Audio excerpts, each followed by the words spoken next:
Miss Ira, is something wrong? Orion asked, bending his head cutely to his left, with a worried look on his face. Ira instantly covered her lips after seeing how cute the little prince was. She wanted to scream and hug him, but Ira knew this couldn't be done, so she cleared up all the naughty thoughts she had in her mind and replied with a smile on her face. I'm fine, Your Highness. Are you sure? Yes, I am. Thank you, Your Highness. You're welcome, Miss Ira. Your Highness, you do not need to act so formal to me. But aren't you one of the officials, so I thought. It's fine, Your Highness, you can just call me Ira. Okay. Oh, that reminds me, please, have a seat. Thank you. Would you like to begin with the final phase of the tournament? Yes, please. Okay, we'll start with a magical endurance test. What do I have to do? It's simple, Your Highness. During the hunting task, I noticed you used a fireball spell. Yes, I did. Good, so I'll need to see how long you can sustain a fireball spell. I'll be assessing your magical endurance, control and mana management. Do you understand? Yes, but for how long will I have to maintain the spell? It's just for a maximum period of 1 hour. Do you have any other questions? No, ma'am. Okay, then if you're ready. Let us begin.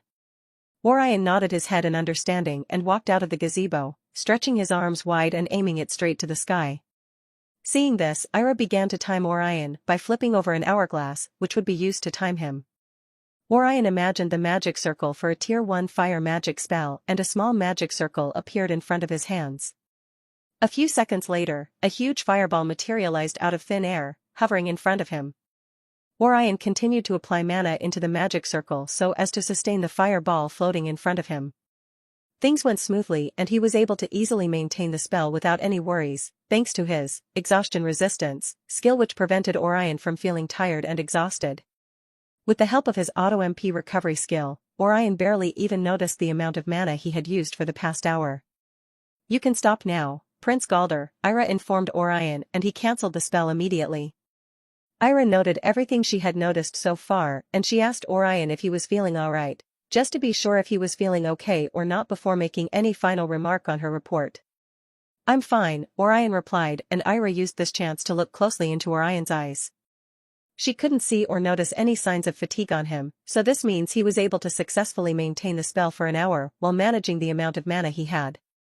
For other races of elves, they would be asked to cast the spell for a period of half an hour, but because high elves naturally had a higher mana capacity than other elves, Orion was asked to do his for a period of 1 hour, to see how he will be able to manage his mana reserve, and to Ira's surprise, Orion was able to successfully manage his mana in preparation for the final activity of the day. Well done, Your Highness.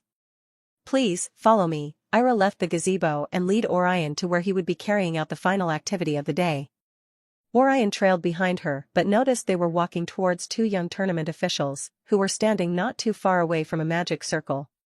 Upon approaching the 2 officials, both of the officials bowed before Orion, and Ira instructed Orion on what to do. Please, step on the magic circle. Orion stepped on the magic circle, along with Ira and the 2 other tournament officials.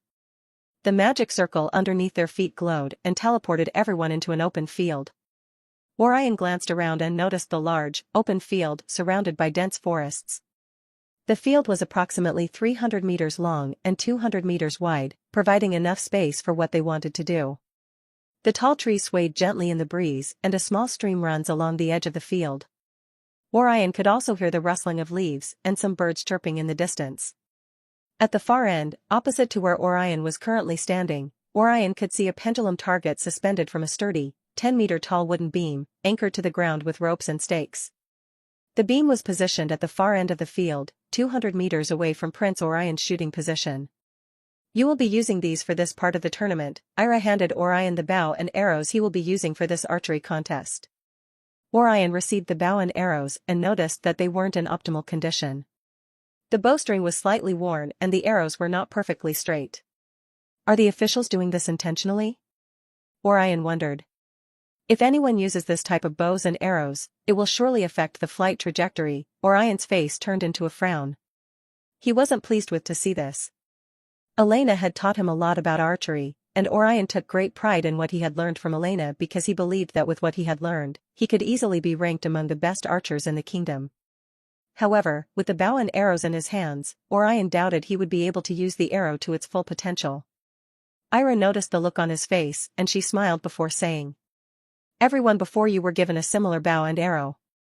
Every tournament official, including me, knows how talented everyone is in terms of archery. However, this isn't what we will be grading you on. Our aim is to push everyone to their limits by testing their archery skills, focus, and adaptability under challenging conditions. These are what you will be graded on, so please relax and try to focus on doing your best." Orion nodded his head in understanding before returning his gaze back to his target. The pendulum target was a wooden circular target, approximately 4 feet in diameter, and was attached to a sturdy pendulum arm. Standing behind the pendulum target were the 2 tournament officials who had teleported themselves to this position so that they'll be able to see if Orion hits the target when he shoots an arrow. The pendulum target is divided into 4 concentric scoring zones, with each zones earning you different point values if your arrows lands on one of the zones, Ira explained. "How many arrows am I allowed to use?" "You will be allowed to use 3 arrows to hit your mark. Your aim is any of the 4 concentric scoring zone, which are divided into the center zone, the bullseye, the inner ring, the middle ring, and the outer ring." "Do I receive points for each ring?" "Yes, Your Highness, you will. For the outer ring, you will receive 100 points. For the middle ring, you'll receive 300 points. For the inner ring, you'll receive 500 points, and for the center zone, you'll receive 1,000 points. Is there anything else you would like to know?" "Yes, there is." "What would you like to know?" Previously, you mentioned earlier about testing our adaptability under challenging conditions. Aside from the bow and arrows, is there anything else I need to know about?" "The only challenge that might prevent you from hitting the target will be the wind spell cast by the 2 officials standing behind the pendulum target. Your goal is to make sure your arrow hits the target even with the officials trying their best to stop you." "Can we begin?" Orion asked, eager to get started. "Yes, we can. Please, step on the wooden platform in front of you and position yourself." Orion walked over to the small wooden platform. He positioned himself with a clear line of sight to the pendulum target before taking a deep breath as he placed his arrow on his bowstring. He activated his Omnivision skill to have a better view of his target, and this made him to notice a few things more clearly. Each scoring zones had a different color, with the center zone painted red. "This is the only zone I am interested in. I do not care about the other zones. I have no interest in obtaining any points lower than 1,000 points," Orion uttered in his thoughts with a determined look on his face. He wanted to make sure he remained in the top 3 by the end of the first day of the tournament, and the only way to make this happen is by hitting the target. Orion calmed his mind and noticed the pendulum arm of the target, which swings in a consistent, smooth arc, moving the target back and forth continuously. Orion calmed his mind and noticed the pendulum arm of the target, which swings in a consistent, smooth arc, moving the target back and forth continuously. Its movement is predictable, but I will still need to time my shots carefully. Are you ready? Yes, Orion replied, and Ira signaled the other officials to begin casting the wind spell. Within seconds, the wind spell was cast, creating a moderate gust of wind from the target to Orion. The wind is not so bad. I can still hit the target. The arrows might break and the bowstrings might cut, but I should still be able to use it. I have to make sure it doesn't break or cut because I doubt I'll be given another bow and arrow. I was only given 3 arrows. If I were to be given more chances to try again, I wouldn't have been given just 3 arrows. Anyways, there's no point in testing if I will be given another bow and a new set of arrows. I just have to make do with what I have." Orion made up his mind and flowed mana into the bowstring, hoping it would give it the strength it needed not to break. He also placed 3 arrows coated in mana on the bowstring instead of 1. His action shocked Ira, who was standing behind him and watching his every move. Everyone watching from around the kingdom were also surprised as well to see the prince doing this. Miss Ira didn't say anything about not using mana. This means it's allowed, but they choose not to inform us. Which is why I'm aiming with 3 arrows and not 1. Orion took in a deep breath and takes aim at the pendulum target, his eyes locked onto the bullseye. Meanwhile, back in the castle where Karl, Axel and a few other elves were watching the prince, everyone's eyes were focused on the screen as they watched how serious and focused Orion was right now. Of course, the female elves around the ages of 17 were all gushing at the sight of how cool their prince was. Ah, it's so unfair. I know, right? I wish I had a little brother like the prince. Me too. I would do anything for him if he were my little brother. I'd marry him if he were my little brother. Me too. Me three. Seeing the prince looking so serious makes my body all tingly. His handsome face is a crime. I could stare at him all day long. Hey, everyone look. The prince is about to, Huh? Does Prince Galder wishes to fire 3 arrows at once? Really? That's impossible, a male voice sounded in the background. Only pros are able to fire 3 arrows at once, another male elf sounded from the background. Does this mean His Highness is also a pro? A female suggested with eyes sparkling in admiration for her prince. Wow, so the prince is even as talented as a pro, another female added. Prince Galder is so amazing. He's the best. I love him even more. You can do it, Prince Galder. Prince Galder. Prince Galder. Go. Go. Go. The ladies continued to cheer Orion on, meanwhile the male clenched their fists, with tears streaming down their cheeks. The boys could see how excited the girls were, but what hurts them the most were how some of the girls with beautiful big breasts were jumping and cheering the prince on instead of them, and they could only wish the girls could cheer them on as well. Everyone look. A female pointed to the screen and everyone watched as Orion placed the 3 arrows on the bowstring, drawing the mana-coated bowstring to its limits. They watched as Orion focused on the bullseye, with his eyes burning with determination. Will the prince be able to do it? I don't know, but I hope so. Me too. I really want Prince Galder to hit all 3 arrows in the center. I really love how Prince Galder is so young and yet he isn't afraid to do anything. I want him to win so badly. Me too. If he wins, Prince Galder will smile, and I really love seeing him smile. You can do it, Prince Galder. Go. Go. Go. The girls cheered him on as they watched Orion reveal a remarkable display of control and skill by releasing 3 arrows simultaneously, each one flying from the bowstring with incredible speed and precision, shocking everyone who were watching around the kingdom. The officials' eyes widened as the arrows pierced through the wind, unaffected by the gusts they cast. Even the audience gasped in amazement, witnessing Orion's incredible archery skill. The 3 arrows flew in perfect formation, their trajectories converging on the bullseye with unerring accuracy. The pendulum target shudders with its motion, momentarily arrested by the force of the arrow's impact. The entire kingdom erupted in cheers as they witnessed Orion hitting the target. Of all the contestants they'd watched so far, Orion was the only one who shot all 3 arrows at the same time. If their young prince wasn't the best prince in the world, then no one could ever be compared to him. Orion turned around to look at Ira, whose eyes were still widened in shock by what she had just witnessed. Ira notices the prince's gaze and instantly calmed her mind before addressing him. Well done, Your Highness, that will be all for today. Your magical card should be updated with your points very soon. Please, step towards the magic circle over there. Orion nodded his head in understanding before thanking Ira, then he walked over to the magic circle. Right after he stepped on it, Orion was instantly teleported to the room where he would be spending the night. Looking around, Orion noticed he was in a room with a single bed, a bedside table, and a small couch for him to sit on. Aside from all these, I can't seem to find a crystal ball anywhere in the room. Does this mean they're trying to respect every contestant's privacy? Anyway, it certainly would have been better to check out the rankings before coming here, Orion uttered in his thoughts before plopping down on the bed in front of him. I guess I should check the amount of points I have gained so far. Orion took a look at his magical card and he noticed his accumulated points had increased once again. 5,590 points, This point should be enough to make me rank up to the top 3. I just hope Mom, Aunt Elena, and Mia will be proud of what I did today. Speaking of which, I really miss them right now. I can't wait to be with them again. I miss eating, sleeping, and bathing with them. I can't wait for this tournament to come to an end. Orion slowly closes his eyes to take a nap. A few hours later, Orion woke up to discover a maid waiting outside his room.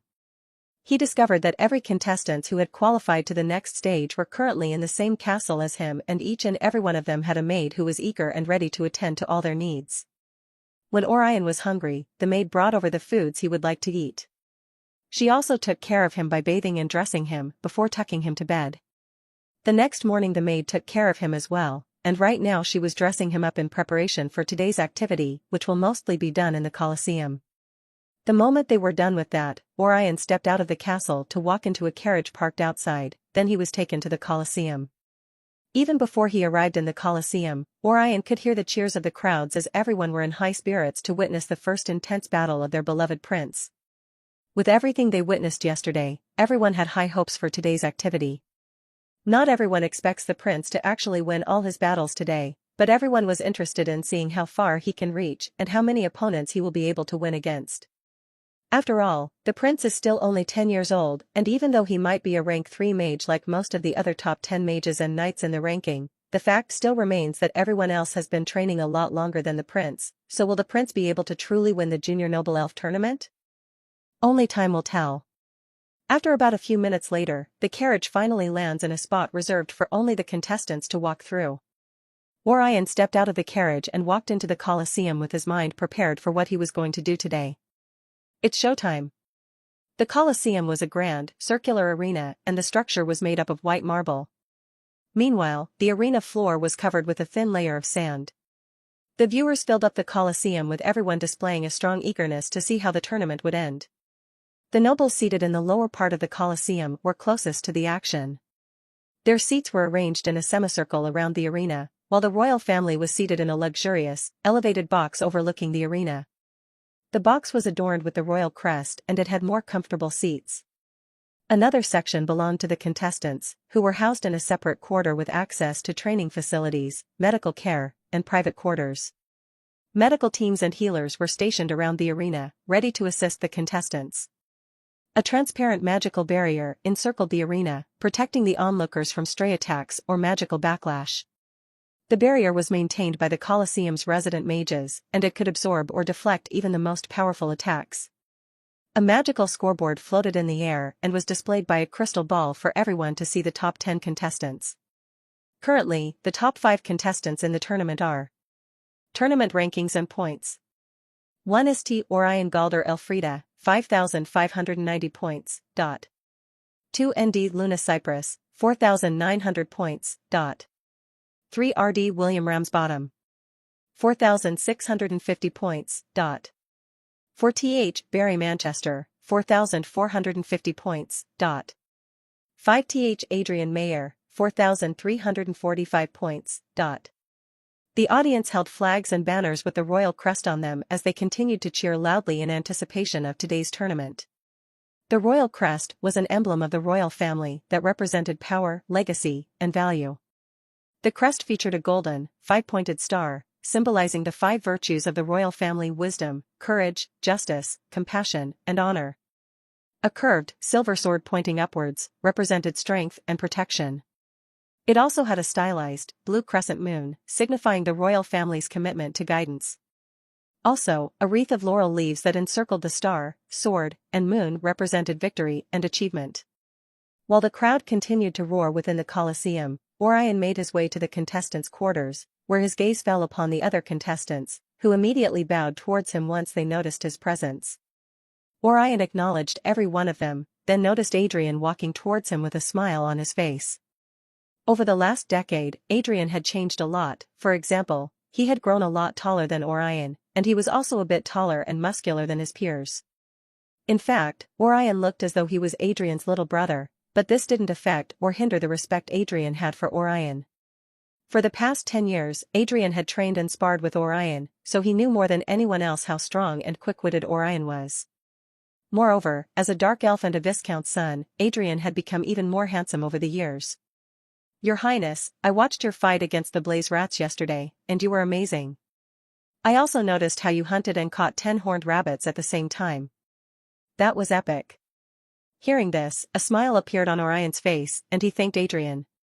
Thanks, and I'm glad to see you made it to the second day of the tournament as well. Yeah, it wasn't easy, but I'm glad I made it. To be honest, hunting down horned rabbits and taking down a couple of rank 2 blaze rats weren't really a problem for me, but when we were asked to sustain a spell for a few minutes, it really gave me a headache. Since Adrian could harness both mana and aura just like Orion, Adrian was asked to undergo the magic endurance test. However, he would have preferred an aura endurance test. There were also a few others who could only harness aura but not mana, so these elves were asked to partake in an endurance test involving the use of aura. Adrian would have loved to partake in an aura endurance test just like those other contestants, because he would have definitely earned a higher point if he had joined them.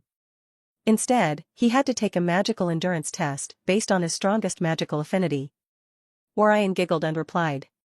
I understand what you mean, magic has never been your strongest suit. I know, right?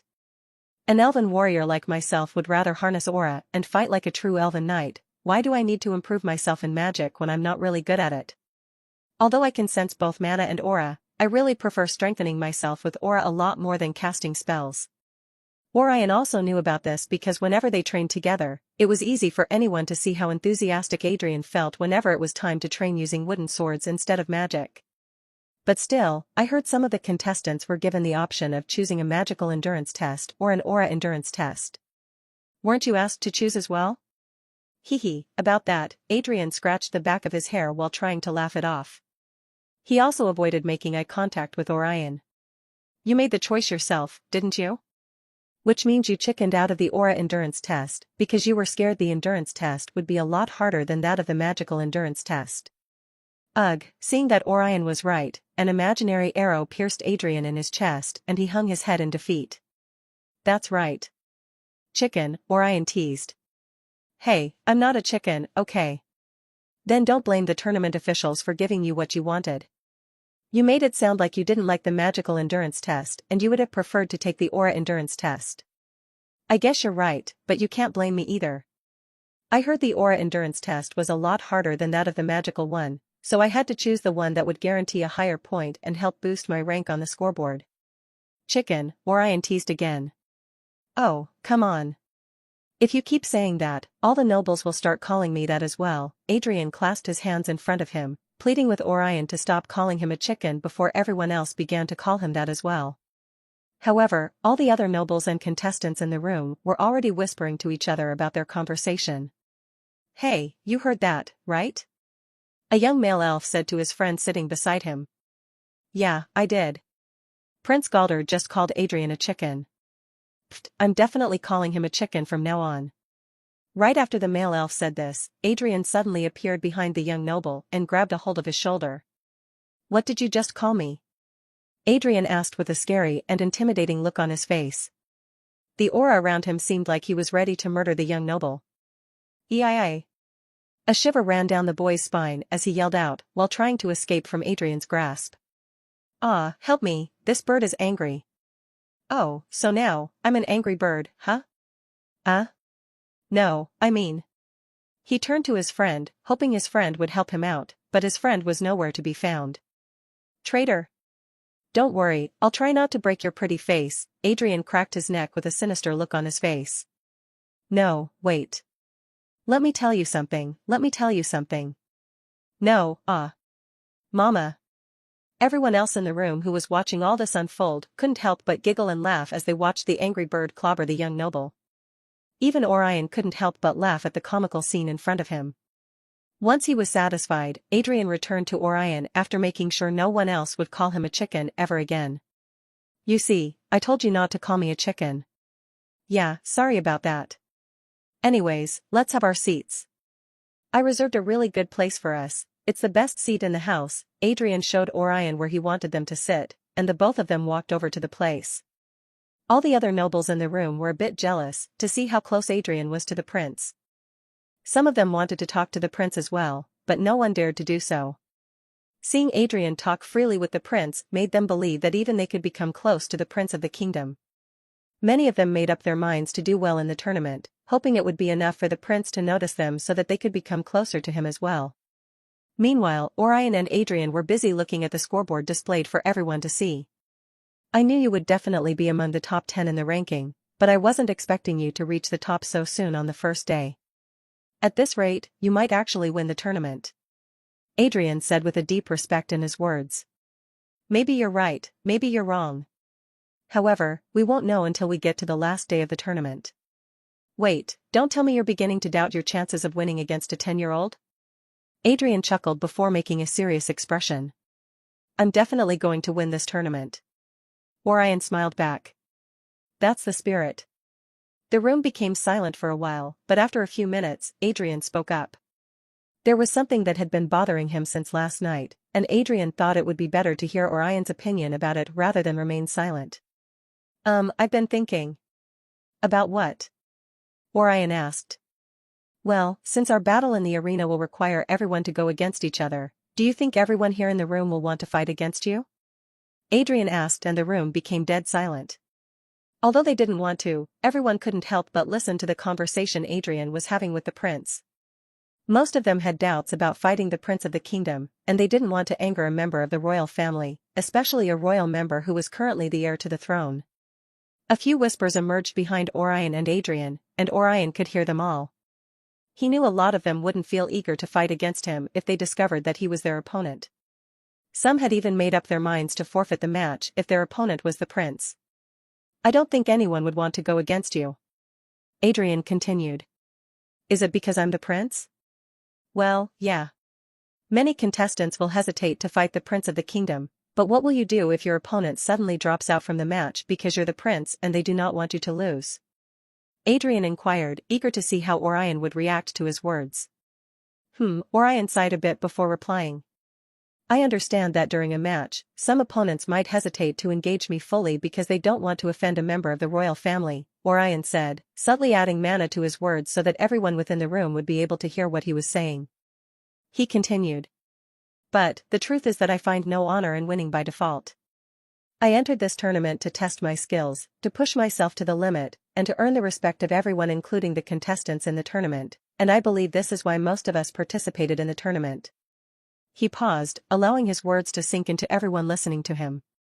If anyone forfeits without a fight, I'll be disappointed, because I want to earn my victory, I want to be challenged, to be forced to grow stronger, and if anyone is afraid to face a 10-year-old because of his status, then I'll never respect them as a warrior. But what if they choose to fight? Orion turned to Adrian with a smile on his face as he replied. If they choose to fight me seriously with all their might, then I'll consider them worthy opponents, regardless of the outcome. And who knows? Perhaps we'll become close friends, just like us, after exchanging blows and learning from each other. Everyone's eyes were still wide with shock after hearing Orion's words. Most of the contestants who qualified for today's battle were males, and it would be a lie if they said they weren't a bit jealous to see Orion talking to Adrian. They, too, wanted to be friends with the prince, and they were even eager to help the prince by forfeiting their match if he ended up being their opponent, hoping the prince would be pleased with their actions. But now that Orion had expressed his thoughts on how he would feel if they forfeited their match because of him, no one wanted Orion to be disappointed in them, they wanted the prince to respect them as a warrior. Now, their minds were made up. They would do as the prince wanted and try their best to earn his respect with the hope that they, too, would become close friends with Orion just like Adrian. Adrian noticed the sudden mood change in the room, and his lips instinctively widened into a smile. He wouldn't want his best friend to easily reach the final, just because he was the crown prince. He would rather see Orion work hard like everyone else, trying to reach the top, because he knew it was what Orion wanted as well. Adrian respected and admired Orion a lot. Their years of sparring had made his admiration of Orion grow stronger, but hearing Orion's words just now helped to solidify his admiration for him even more. The room remained silent for a few minutes before Orion and Adrian noticed someone walking towards the center of the arena. Isn't that tournament official Ganesha? Orion asked. Unlike what Ganesha wore yesterday, he was currently dressed like a gladiator, making it a bit difficult for Orion to recognize him. Yes, he is the one. I think he'll be the referee of all the battles today. Did you know he is also an earl? Really? I didn't know. Yes, but that's not all.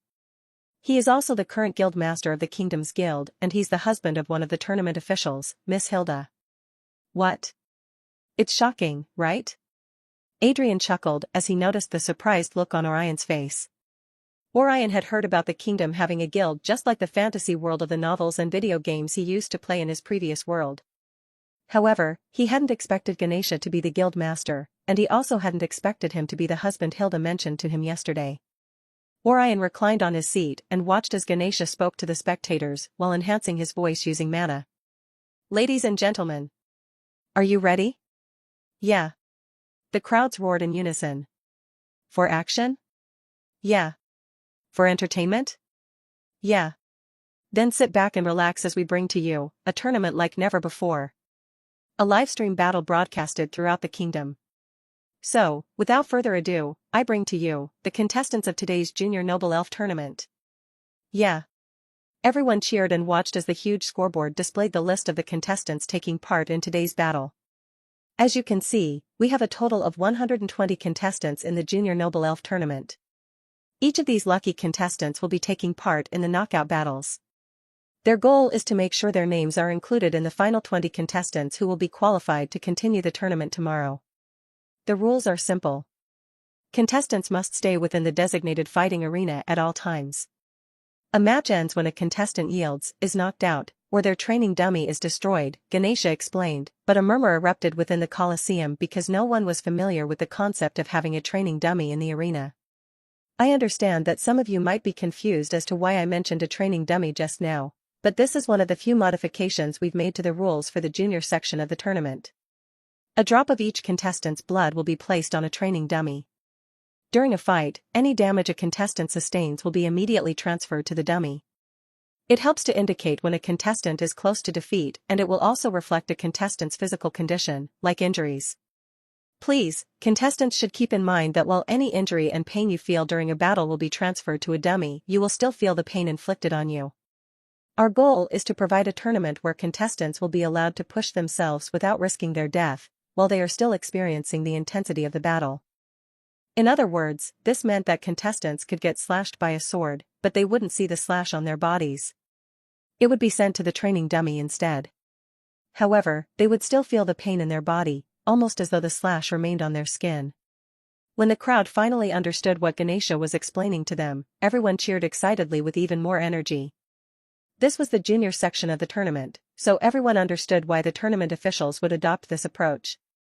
With this new method introduced into the tournament, young nobles could fight safely without worrying about their death. They might get injured, but the injury wouldn't appear on their skin. Instead, it would be reflected on the dummy. However, they would still be able to feel the pain inflicted on their body, and if the pain became unbearable, they were allowed to surrender. Also, if any of the contestants were knocked out, their opponent would automatically win the match. Aside from these two things, it was also possible for contestants to receive damage that might destroy their dummies. Once a dummy was destroyed, the tournament officials would immediately end the match. Points would also be awarded to each contestant depending on the amount of damage a dummy sustained. Each battle was to last for 5 minutes. This meant that each contestant would have a maximum of 5 minutes to inflict a lot of damage on their opponent's dummies. Orion and every other contestant listened to everything Ganesha had to say, and the moment he was done explaining everything they needed to know, a couple of healers walked into the room where the contestants were and extracted a drop of their blood by pricking their fingers. Once they were done, the healers cast a spell and each of the training dummies glowed. Then, the healers carried the dummies out of the room and Ganesha announced the commencement of the battle in the arena. The scoreboard, which initially displayed the list of contestants, suddenly changed, and the names of contestants with the opponents they would be fighting against were now displayed for all to see. 120 contestants qualified to participate in today's activity. This meant that everyone would be divided into pairs. Every battle was a knockout round, and if anyone lost, they would immediately be disqualified from the tournament. The winners of each matchup would continue to fight until there were 20 contestants left. These 20 contestants would be the lucky contestants to qualify for the next round of battles occurring on the third day of the tournament. Everyone looked at the scoreboard to find out the first pair to have their fight, and it turned out to be Orion against a young baron around the age of 14. The crowd roared in excitement, seeing as how it was their beloved prince who would be the first to fight in the arena. "Whoa, you're the first?" Adrian exclaimed with his eyes wide open. "It would seem so," Orion replied with a smile on his face, and he stood from his seat before making his way out of the room. While he was leaving the room, Adrian said to him, "Try not to be knocked out of the tournament." Orion smiled but didn't say anything as he left the room to meet his opponent. The moment Orion stepped out of the tunnels and into the arena, the voices of the spectators cheering his name increased even more. "Prince Galder! Prince Galder!" They continued to chant his name and Orion acknowledged them all by smiling and waving at them. This only made the audience feel even more excited. "Good luck, Your Highness!" A female elf yelled. I love you, Prince Galder. Another female yelled in excitement. You can do this, Prince Galder. I believe in you. My prince. If you win this tournament, I'll wait till you're older and I'll let you fuck, A perverted female elf yelled out, but her friend covered her mouth before she could utter her outrageous words completely. Everyone's loud cheering echoed throughout the arena, and Orion could hear them all.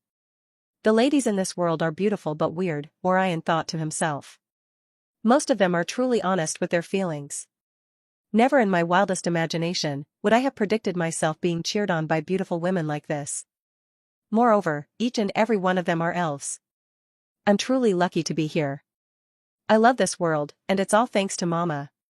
Glad that he was able to come into this world by a special female elf in his life, Orion turned around to find where his mother was seated.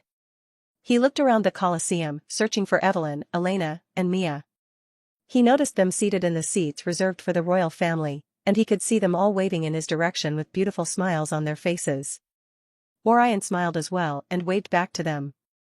With the help of his omnivision skill, he was able to see Evelyn mouthing a few words to him. Good luck, sweetie. Thanks, Mama, he mouthed his words back to her before sending a kiss in her direction. Then, he returned his attention back to his opponent with renewed strength.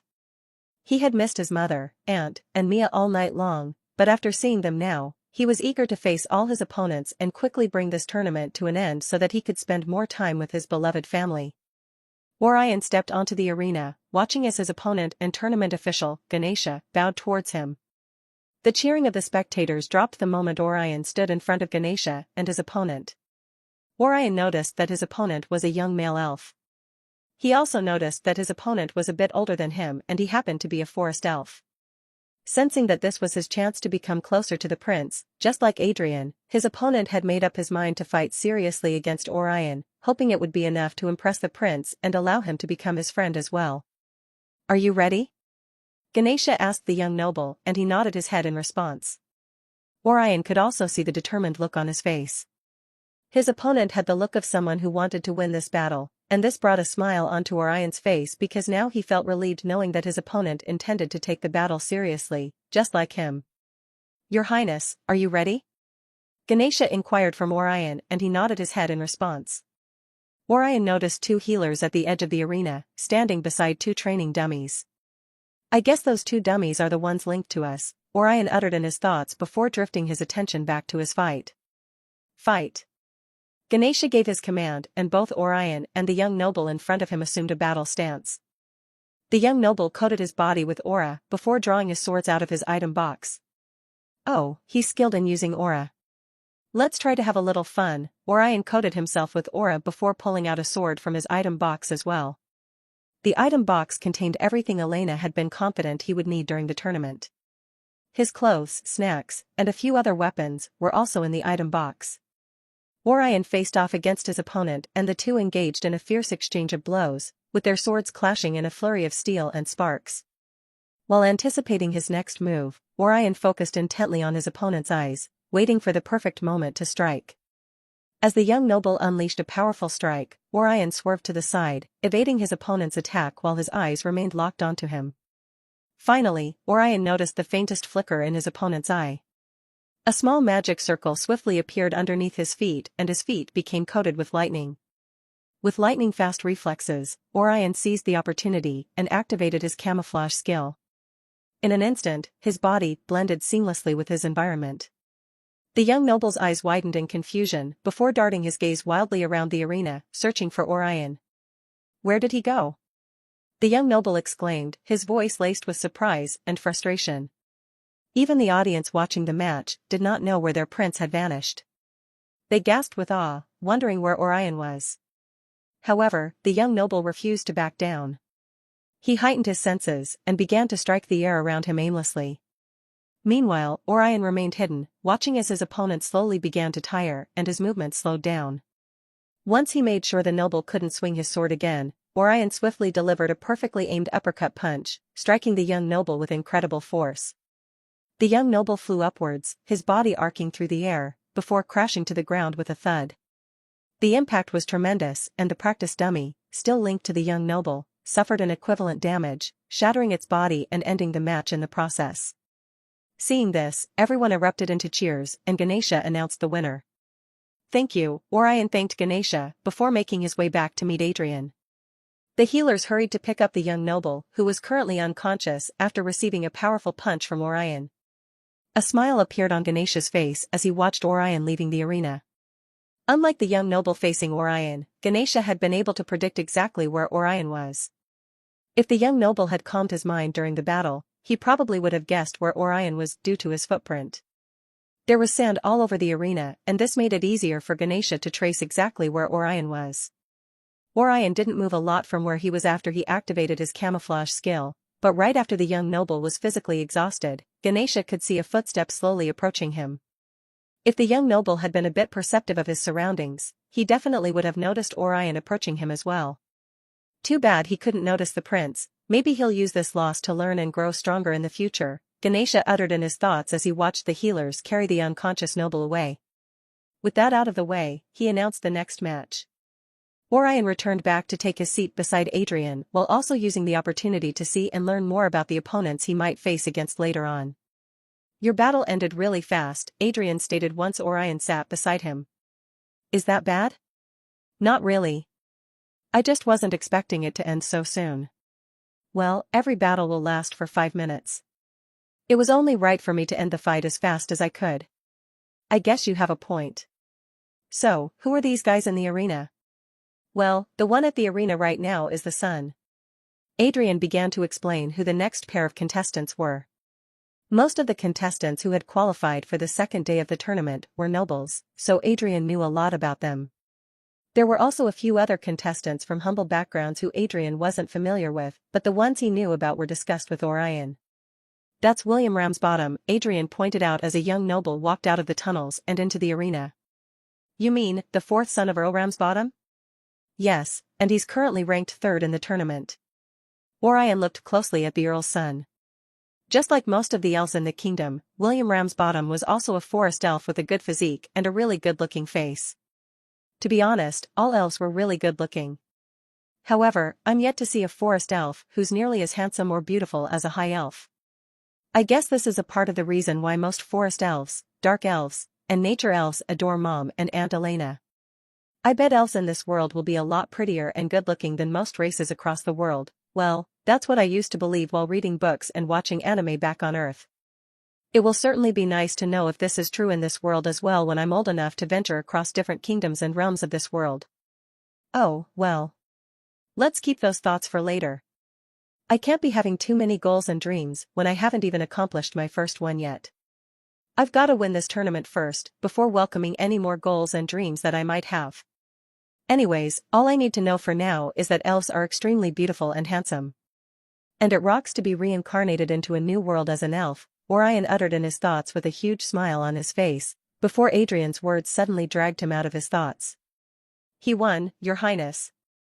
"He won, Your Highness." "Really?" "Yes. Like I said, he's really talented, so I guess this should have been a piece of cake for him. I heard he was the first to hunt 10 horned rabbits yesterday and he did it within 5 minutes. That's amazing. I know, right? Also, I heard Lady Luna Cypress was the second to hunt 10 horned rabbits, and she did hers in 6 minutes. Orion listened attentively to what Adrian was saying and he nodded his head in understanding before thinking to himself. Wow, I knew these guys were good and really talented because Adrian had told me a few things about them before the tournament, but I hadn't expected them to be this good. I wouldn't want to face either of these two today until I have a basic understanding of how strong they are. Well, it won't be the end of the world if I were to face either of them now. I'll just have to give it my all and win against them, Orion thought to himself as he watched William Ramsbottom return back to the tunnels. I guess I'm next, Adrian said while standing up from his seat. Good luck. I don't need it, Adrian crackled his fingers as he made his way to the arena. Just like William Ramsbottom, Adrian didn't use more than a minute to win against his opponent. The crowds cheered loudly and everyone truly enjoyed the battles they had watched so far. The contestants of the Junior Noble Elf Tournament had impressed the spectators beyond their initial expectations.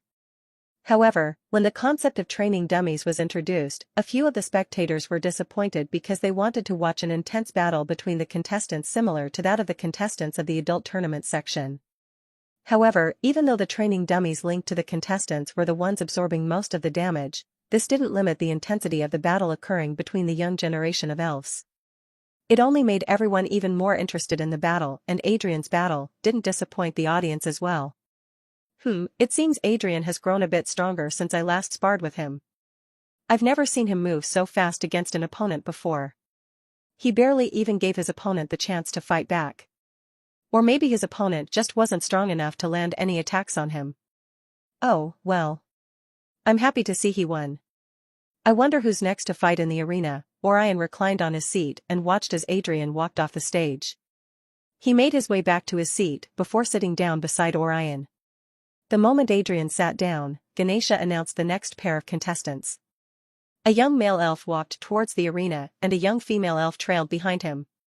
Just like every other forest elf in the kingdom, the young female elf had platinum blonde hair, but there was a slight difference between the way she looked and how every other forest elf looked. The female elf had pale skin, which almost seemed like it was glowing. These characteristics were prominent in a special race of elves Orion was familiar with. Moon elves. She has to be a moon elf. I never expected I would see a moon elf. She looks really strong as well, and a bit above my age. Just like the nature elves, the moon elves were extremely rare across the kingdom, so it was Orion's first time seeing a moon elf. Could she be a noble? I think she is. I wonder if she's the Duke's daughter. I heard the Duke was a moon elf.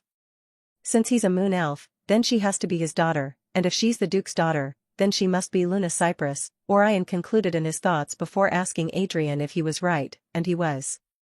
The moon elf walking towards the arena was really Lady Luna Cypress, the Duke's daughter. Since she's the daughter of the Duke, then she must be just as strong as her father. I heard the Duke was really strong and he made a huge achievement during the war. I wonder how strong she is. Orion relaxed and waited for the battle to unfold. Ganesha yelled out the commencement of the battle, but to everyone's surprise, a magic circle suddenly appeared underneath Luna's opponent's feet, and in less than a minute, her opponent was beaten, and she won. She didn't cast a spell? Orion couldn't believe what he had just witnessed. I'm certain of it. She didn't cast a spell. But how? As far as Orion knew, it was extremely difficult for anyone to cast a spell without chanting, but here she was, casting a spell without chanting as though just anyone could do it. Does this mean she memorizes magic circles as well? It's rare for anyone to memorize magic circles because of how difficult it is. If she can do it, then she must be really intelligent. I wonder how many magic circles she has memorized so far. I guess this means I won't be the only elf in the tournament who can cast spells without chanting the words. Things just got a little bit more interesting. A smile appeared on Orion's face. The remaining part of the day ended smoothly. Orion was able to easily handle all of the opponents he faced, making it easier for him to be among the final 20 contestants who were qualified to participate on the third day of the tournament. And just like that, the second day of the tournament went away in a flash. All contestants who were unable to make it to the final 20 safely returned back home. Orion and the remaining 20 finalists returned to the castle reserved for the finalists, and everyone took a nap due to their exhaustion. The next day, Orion didn't face any difficulties when fighting against any of the opponents brought before him. This made it easier for him to be among the final 4 contestants, which included him, Adrian, William Ramsbottom, and Luna Cypress. Orion walks onto the stage with a calm and composed expression. He could see Ganesha standing beside his next opponent. After facing off against a few contestants yesterday and today, Orion had developed a stronger sense of confidence in himself concerning the tournament. His current opponent was William Ramsbottom, and this would be his final battle for today. If he won against the Earl's son, Orion would automatically qualify for the final battle occurring tomorrow. Standing before the Earl's son, Orion noticed William and Ganesha bowing before him. After he acknowledged them, William spoke before Ganesha officially began the match. It will be an honor to fight against you, Your Highness. May the best elf win. Indeed, Orion replied, and the both of them assumed their battle stance. Both of them brandished their swords after pulling them from their item box, ready to make the first move. Ganesha noticed both were ready and he signaled for them to fight. Fight. he yelled, and the crowd roared in excitement. Orion and William leaped towards each other, leaving a small crack on the ground as they did so. The sound of the sword clashing against the sword echoed loudly, even with the loud cheers of the crowd. Mages and knights lower than rank 3 were unable to keep up with William and Orion's movement. They struggled to discern exactly where they were. The only thing most rank 1 and 2 mages could see were sparks flying within the arena at rapid successions. The intense battle continued for 3 whole minutes, with several craters scattered around the arena. However, neither of them showed any signs of fatigue or giving up.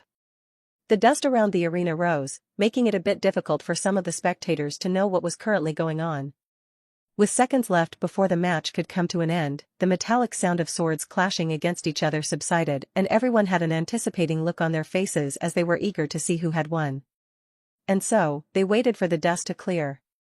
When the dust cleared, everyone could see Orion's foot on William, who was currently lying on the ground and breathing heavily.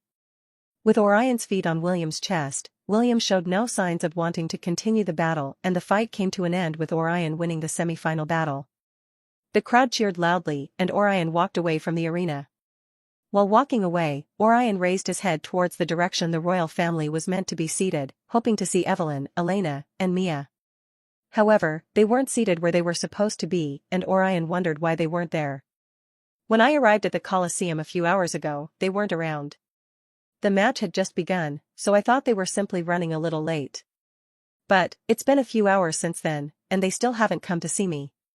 I hope there isn't anything wrong with any of them. Well, since Mama and Aunt Elena never get sick, I doubt that could be the reason why they aren't here. Then, maybe Mia isn't feeling well? Actually, I've never seen Mia being sick before either. Also, I doubt spirit guardians get sick. Then, there has to be another reason why they aren't here. Oh, well. They might be doing something important right now, so there's no point worrying about them not coming to see me today. I know they'll definitely come to watch the final battle tomorrow. So I have to do my best to win tomorrow. Orion made up his mind as he walked towards the tunnels, and made his way back to his seat. Since he was done with his fight against William Ramsbottom, this meant the final battle for today would be Adrian against Luna Cypress. This would be the final battle of the semi-final round, and the winner between the two of them would be the one to fight against Orion at the finals. The loser would also be allowed to come to the Colosseum tomorrow, but they would have to fight against William Ramsbottom for third place. All these had been explained to everyone before the first fight for the day began. Orion relaxed in his seat and watched Adrian's match. He tried not to doze off, but he was feeling very sleepy, and before he knew it, Orion had fallen asleep. Meanwhile, back at the castle, in the capital city of the Elf Kingdom, Evelyn could be seen walking back to her bedroom. Ever since Evelyn woke up this morning, she had been attending to her royal duties, and she'd barely had enough time to squeeze in her personal activities. When she thought she could finally make her way to the Colosseum to watch Orion's fight, Evelyn was notified of more things she had to do, and now she couldn't make it back there because Orion had already qualified for the final, which would be coming up tomorrow. She had been busy all day long, so she wanted to use this time to get as much rest as she could before leaving the castle first thing tomorrow morning to watch the finals. There was no way she was going to miss watching the finals. Evelyn opened the door of her bedroom and walked into her room to find Mia and Elena watching the remaining battles that were currently being displayed on the crystal ball. "You're back," Elena said, noticing Evelyn walking in her direction. "Yes. How was it?" "Stressful as always. What about yours?" "The same," Elena sighed deeply before returning her gaze back to what she was watching. Just like Evelyn, Elena had been busy all day long. She was finally able to complete her tasks a couple of minutes ago, so she came to Evelyn's room to rest. Evelyn glanced toward Mia and noticed Mia sleeping on Elena's lap. "It seems even Mia is tired as well," Evelyn said with a smile on her face. Elena giggled and replied while stroking Mia's hair. "Yeah, she is." The moment she noticed Orion wouldn't be battling anyone else today, she instantly fell asleep. While Evelyn and Elena were busy all day long, Mia had been the only one watching the fights happening in the Colosseum, but since Orion had no one else to fight against today, she got bored and fell asleep. "So, my baby has qualified for the finals, right?" "Yes," Elena replied while placing Mia on the bed and tucking her into the bed. "You foo-foo, I knew he could do it." "So, who will he be up against?" "The Duke's daughter." Luna Cypress, right?" Evelyn pondered deeply. She knew Luna was an extremely rare and talented elf after seeing her record throughout the tournament and seeing as how Luna had qualified for the finals. Evelyn knew that this final would definitely be unlike any other. Not wanting to think too much about the tournament, Evelyn decided to take a bath before calling it a night. Elena also did the same thing, and she slept together with Mia and Evelyn in Evelyn's bedroom. The next morning, Evelyn, Elena, and Mia were getting dressed, and when Evelyn noticed that Elena was done dressing Mia up, she asked, "Is everyone ready?" "Yes," Mia replied cheerfully, beaming with joy and the excitement of seeing Orion at the Colosseum. Evelyn giggled and stroked Mia's cheeks after noticing how excited the little kitsune was. Evelyn looked in Elena's direction and noticed she was ready as well. The three were about to leave Evelyn's bedroom when a magic circle suddenly appeared in front of the castle with Ariel and Karen emerging from it. Tisk, Evelyn clicked her tongue after noticing who had stepped into her castle. Elena noticed Evelyn's mood change and she asked, "What's wrong?" "She's here." "Who is?" Elena began asking but paused mid-sentence after using her Omnivision skill to scan the castle. Then, she noticed Ariel walking in their direction and she said, "Oh. Mia glanced towards Evelyn and Elena who were standing still with smiles on their faces as they stared at the door. She wondered why they decided to wait instead of leaving the room, but just before she could open her mouth to speak, Mia could hear someone's footsteps, stumping towards Evelyn's bedroom. Ariel was currently on her way to Evelyn's bedroom. Since it wasn't her first time visiting Evelyn, she knew exactly where she was going. Also, none of the orc knights or elf maids tried to stop Ariel because every one of them knew who she was, so they bowed respectfully since the goddess of the sea was here to see her best friend, the elf goddess. "Honey, I'm back," Ariel said loudly, flinging open Evelyn's bedroom door and causing it to slam against the wall. Hearing how weirdly excited her queen was, Karen released a sigh while placing her palm on her face, and wondering how her queen could be so shameless. Meanwhile, Evelyn could only smile after seeing her best friend for the first time in such a long time. She was glad her best friend was still as jovial and lively as ever. "Hello, Ariel." Noticing the smile on Evelyn's face, Ariel smiled back and walked towards Evelyn to hug her best friend. "Evelyn, my honey, I missed you so much." Evelyn giggled and spread her arms wide to return her best friend's hug. While walking towards Evelyn, Ariel was able to have a better glimpse of Evelyn's big breasts, and they looked bigger and even more impressive than ever before. Oh my, licking her lips, Ariel's fingers moved on their own accord, as though they couldn't wait to grab hold of Evelyn's massive breasts. "Honey, you're looking even more." Ariel didn't wait to finish her words. Instead, she instantly teleported herself behind Evelyn, intending to grope her massive breasts. However, before her hands could land on her target, Evelyn suddenly switched her position with that of Elena, causing Ariel to grope Elena's breasts instead of hers. "Huh? Ah." Elena released a cute moan which pretty much pleased the mermaid queen, getting her even more excited as she continued to grope Elena's beautifully shaped breasts. Elena tried to escape, but Ariel's strength far surpassed hers, so Ariel didn't allow her to escape from her grasp. Still as sensitive as always, Elena. "That's good to see," Ariel continued to grope Elena's breast. She was delighted to hear Elena's sweet moaning. However, her main target was someone else. A certain elf queen, to be exact. "Sorry, Elena, I would have loved to keep going, but I really have to grab Evelyn's boobs." Ariel suddenly vanished from Elena's side and appeared behind Evelyn once again, eager to grab her boobs from behind, but Evelyn teleported to the edge of the room. Ariel tried again, but Evelyn escaped every single time. Now, Ariel was beginning to get annoyed.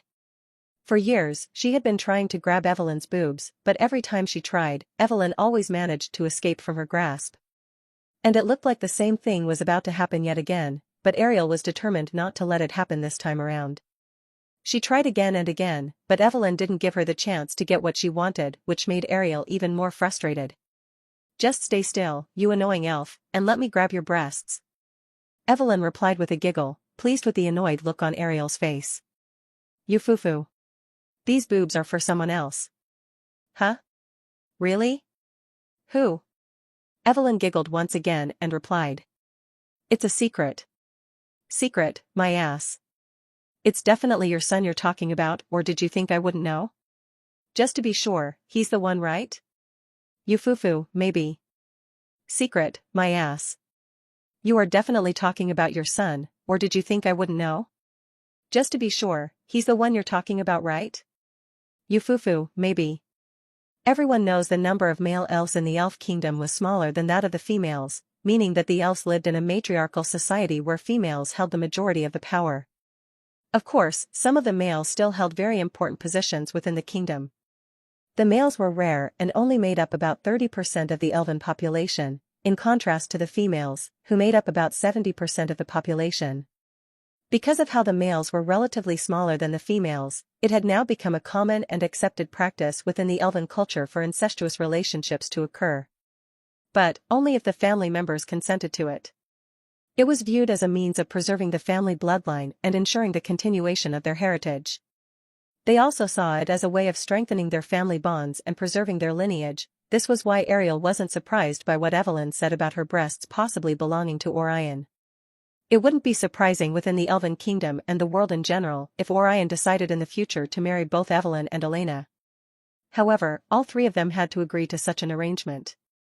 Dragging her mind away from that topic, Ariel decided to take one more look at Evelyn's breasts, and she noticed something different about it since she last saw them a few years ago. For real, Evelyn, is it just me, or are your boobs bigger than they used to be? Huh? You think so? Evelyn placed her hands on her own boobs, groping them to see if they had grown bigger. Her hand movements looked really seductive and erotic, making even the perverted mermaid queen struggle to swallow a huge chunk of saliva. Meanwhile, Evelyn continued to grope her massive breasts in front of Ariel. Do you really think they are bigger than before?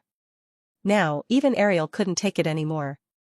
Yes, they are, she replied, slowly walking towards Evelyn with her mouth drooling at how close she was to Evelyn's breast. Can I touch those milkers? Now, Ariel was acting like an obedient little girl. You want it? Evelyn flaunted her boobs even more for Ariel to have a good look at them. Yes, Mommy, Ariel leaped towards Evelyn, trying her best not to give Evelyn a chance to escape. However, just before her hands could land on Evelyn's breast, Karen suddenly grabbed her by the waist with her tentacles which sprouted out of her back. All right, Your Majesty. I think that's enough. We do not want to ruin Queen Evelyn's dress, Karen said while placing Ariel on the bed nearby. Humph, like always Karen, you're no fun. Ariel crossed her legs and folded her arms underneath her boobs with a pout on her face. Karen didn't say anything in return. Instead, she straightened her glasses and turned her attention back to Evelyn before bowing to Evelyn and Elena. Greetings, Your Majesty. Evelyn smiled and replied. Hello Karen, it's been years. How have you been? Not good, Your Majesty. Queen Ariel can be. Karen was about to say something, but Ariel's voice emerged from behind her, making her stop. Don't you dare say anything, Karen? If you do, I'll strip you naked and pinch your tits until you come so hard. Hearing this, Karen released a sigh. At this rate, the queen would make her look old before she even became one. This is what I've been putting up with in the kingdom. Queen Ariel likes to say vulgar words, which is completely different from how a proper queen should behave. That's it. I'm going to strip you now. Ei. Karen instantly appeared behind Elena, hiding while making a hissing sound. Once she noticed Ariel wasn't coming towards her anymore, Karen used the chance to hug her close friend. Although Ariel was Karen's best friend in the Mermaid Kingdom, aside from Ariel, the only other person Karen was really close to was none other than Elena. The two had become really close after the war ended, which was why she could hug Elena right now, and tell her about all the troubles Ariel had caused at the kingdom with the male suitors they had attacked against the queen's grandfather's wishes. Elena smiled and tried to calm Karen down by patting her back, which really pleased Karen, and she instinctively glanced towards Ariel, poking her tongue at her queen while hugging Elena tightly. She was clearly showing Ariel how she thought of Elena as a really good friend, unlike Ariel. Seeing this, Ariel clicked her tongue and cocked her head to the side. She understood what Karen was trying to say even though Karen didn't open her mouth to speak, her actions were loud and clear. Watching all these transpire in front of her made Evelyn smile at how close every one of them was. None of them would have believed that a day like this could ever come if they had been told centuries ago that they would all become close friends in the future. At the time, they had all been enemies, with each of them having different goals and dreams, but now, they were the best of friends. Ariel noticed Evelyn smiling, and her face contorted into a frown. What's so funny, huh? I can't believe you had a baby and you didn't tell me or even invite me to your kingdom. I'm still mad at you, you know? Ariel harumphed and turned her head to the side, not wanting to make eye contact with Evelyn. Evelyn could see how unhappy her best friend was, but she knew Ariel was right, so she did the best thing that came to mind. I'm sorry, Ariel. Ariel could feel Evelyn's sincerity, so she accepted her apology. Fine. I'll forgive you if you let me grope your. No, Evelyn replied instantly with an indulgent smile on her face. Her breasts belonged to only one male elf, so no matter how many times Ariel wished to satisfy herself, Evelyn wouldn't agree to her demands. Fine. I'll forgive you if you let me grope your. No, Evelyn replied instantly with an indulgent smile on her face. Arg, an imaginary arrow pierced Ariel's heart. You're cruel as always. Hearing this, Evelyn giggled and Ariel smiled as well. She really liked seeing Evelyn smiling and being happy. Even though it had been years since they last saw each other, Ariel could see the changes around both Evelyn and Elena. They both looked more graceful and beautiful, and to be honest, it even looked like they had aged backward. Ariel wondered how the other Apex mages around the world would react if they saw Evelyn right now. I'm certain everyone will notice how beautiful she has become. And it's all thanks to her son, Ariel said inwardly, her face still maintaining her smile. However, while she was thinking about all this, she suddenly recalled something important she ought to have asked Evelyn, seeing as how she now had a son. Evelyn? Yeah? Where's the prince? I haven't seen him anywhere since arriving. Ariel looked around but all she could see was Mia, whom she hunkered down before and began patting her head with a smile on her face. Seeing that Ariel was interested in seeing her baby, Evelyn giggled and replied. Well, that's because he's not here. Actually, we're currently on our way to see him. Good, then let's get moving. Okay, Evelyn looked around one more time and made sure that everyone was ready to leave. She could instantly teleport everyone to the Colosseum to watch Orion's fight if she wanted to, but since they hadn't seen each other in years, Evelyn and Ariel preferred to take a carriage to the Colosseum while talking about all of the things that had happened to them over the years while they were apart from each other. This was good because Elena and Karen could also use the opportunity to discuss the changes in their lives as well.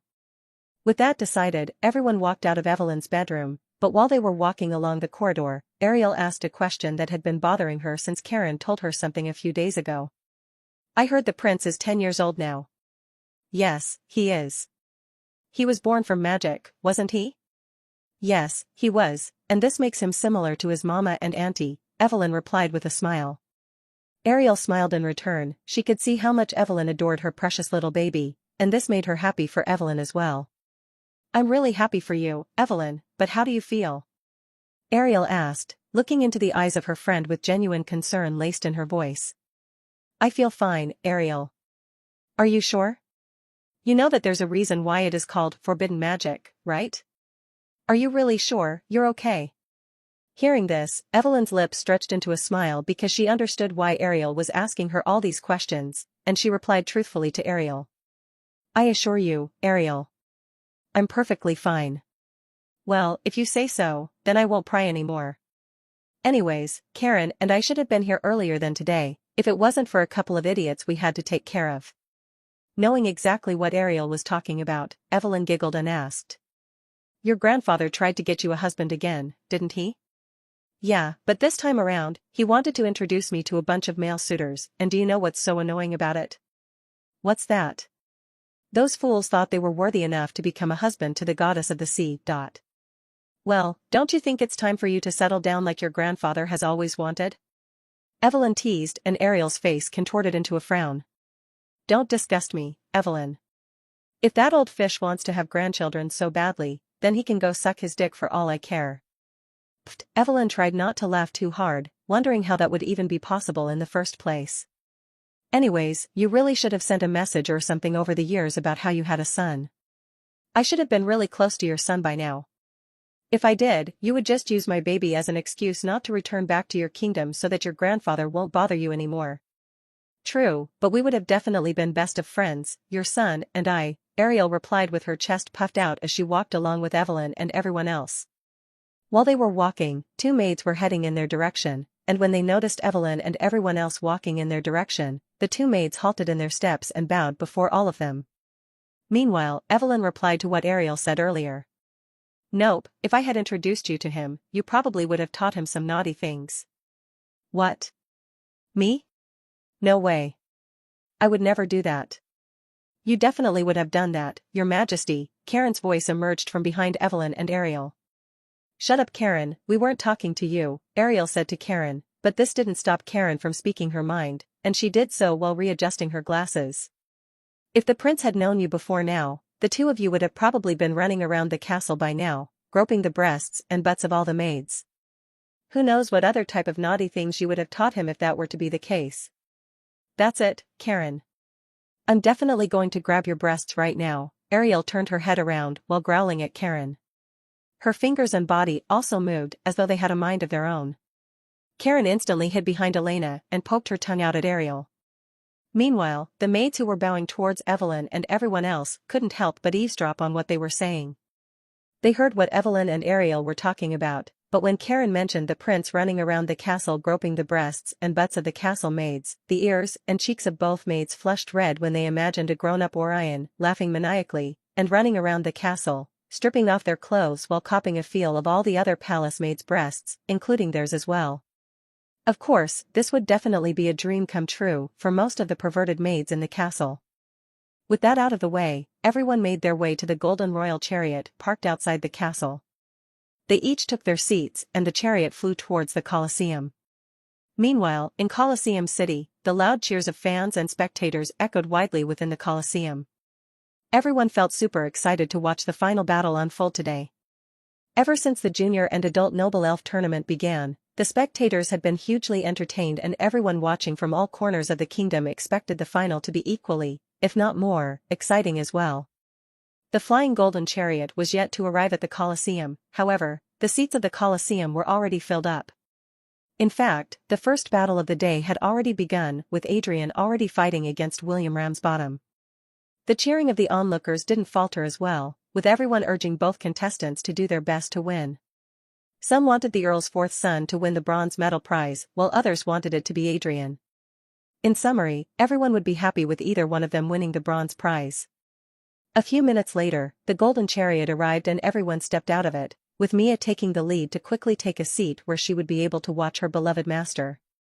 Evelyn, Elena, Ariel, and Karen walked straight to the section meant for the royal family, and they each took their seats, eager to watch today's final battle just like Mia. However, it was currently Adrian and William Ramsbottom who were fighting in the arena. It had been over 5 minutes now since the battle started, but neither of them was looking exhausted. Instead, their eyes were gleaming with the determination to win the last battle. Unlike all the previous fights, the rules had changed a bit since the competition was now in its final stages. All previous rules remained the same, but some slight changes included the fact that each battle would no longer last for 5 minutes anymore. It would last for as long as 10 minutes. Hence why Adrian and William Ramsbottom were still fighting even though their battle was over 5 minutes now. Also, contestants were permitted to summon their spirit guardians for help unlike before, and this was also why there were several craters scattered across the arena. Aside from these two changes that were included in the last rounds of the tournament, there was also one more thing that was added to the tournament, and it was that as long as a contestant was able to knock out his opposition, that contestant would surely win the fight even if his opponent's spirit guardian hadn't been knocked out yet. In a nutshell, this meant that every contestant's goal was to make sure they knocked out their opponent and ensured victory for themselves in today's battle.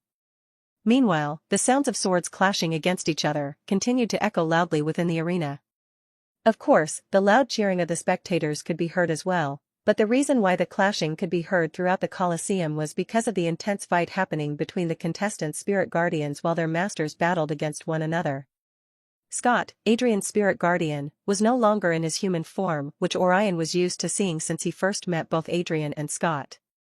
Scott had now transformed into a treant as he fought against his opponent. A treant was a humanoid tree monster that specialized in both melee combat and plant magic, making him a suitable spirit guardian for Adrian. Scott's hands, which looked like tree branches, morphed into two huge tree-like swords. He slashed towards his opponent, who also happened to be a humanoid tree monster, but unlike Scott, he wasn't a treant. Instead, he was an ent.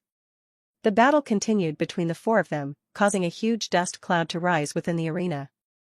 The moment the battle ended, both Adrian and William were already exhausted and they both plopped down to the floor, unable to move their limbs anymore. There were several cuts and slashes on their clothes, but there wasn't a single drop of blood on their clothes or their bodies. The training dummies had absorbed all the damage they had sustained during the fight. However, now it was time for the judges to decide who won the fight between the two of them. Clearly, it looked like the battle ended up in a tie, but in situations like this, the best way to know who won the battle was for the judges to examine the training dummies to see which one of them had taken the most damage, and this was exactly what the elders did. The crowds remained silent as they wondered and anticipated what verdict the elders would make. After a careful inspection of both training dummies, Adrian was announced as the winner between the two of them, and the crowds roared in celebration, amazed by Adrian's journey so far to become the bronze winner of the Junior Noble Elf tournament. While the crowd cheered and the tournament officials applauded his efforts, Adrian didn't even have the strength to celebrate with everyone else. He could barely even lift a finger, and the same went for William Ramsbottom as well. Noticing this, the elders and other tournament officials instantly ordered the healers to pick them up and treat them in the recovery room. Once the healers had taken both contestants away, the mages within the arena cast a few spells to repair the arena, which had several craters scattered across the floor. The repair continued for about 10 minutes, and once they were done, Ganesha announced for the remaining 2 contestants to step out. Within minutes, both Orion and Luna had stepped out of the tunnels of the Colosseum, and they both made their way to the center of the arena. Once they had greeted each other, Orion and Luna created a bit of space between themselves, and the two of them assumed their stances, ready for Ganesha to announce the commencement of their fight. "Are you ready?"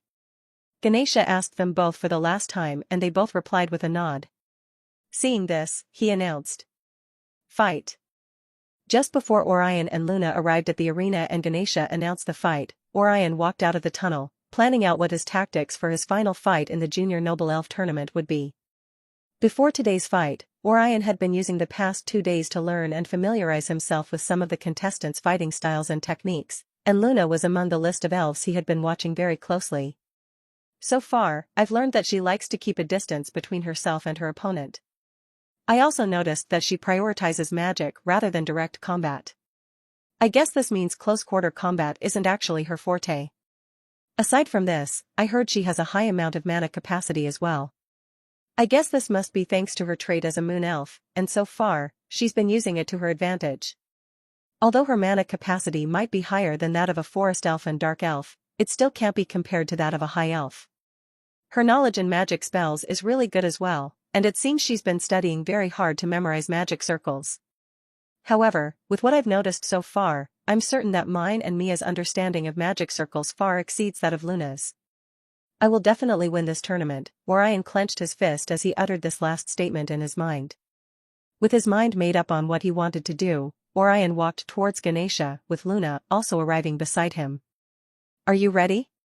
Ganesha asked them both, and they both replied with a nod. With that, he announced, "Fight." The moment Ganesha declared this, Luna created space between the two of them. "I knew it. She's trying to create a certain distance between us so that she'll be able to cast spells from a safe point. She must believe that by doing this, I won't be able to close the distance between us so easily. However, she's wrong about this." Orion smiled to himself as he pulled out a sword from his item box. He wasn't bothered by the distance Luna was trying to create between them because he was confident in his ability to easily close the distance himself. So, he confidently strode forward, holding his sword in his hand. Orion's grip on his sword tightened as he distributed his aura around his body. He noticed a magic circle suddenly appearing underneath his feet. Of course, the magic circle belonged to Luna as she was trying to cast a Tier 1 wind spell on him. However, Orion quickly recognized what the spell was, and just as the magic circle appeared underneath his feet, it swiftly shattered into tiny magical particles, shocking everyone in the arena, including Luna, who had never witnessed anyone capable of neutralizing a spell. She cast a new spell, but the result remained the same. However, she wasn't going to give up so soon. Instead, Luna cast more spells, but none of them were having any effect on Orion.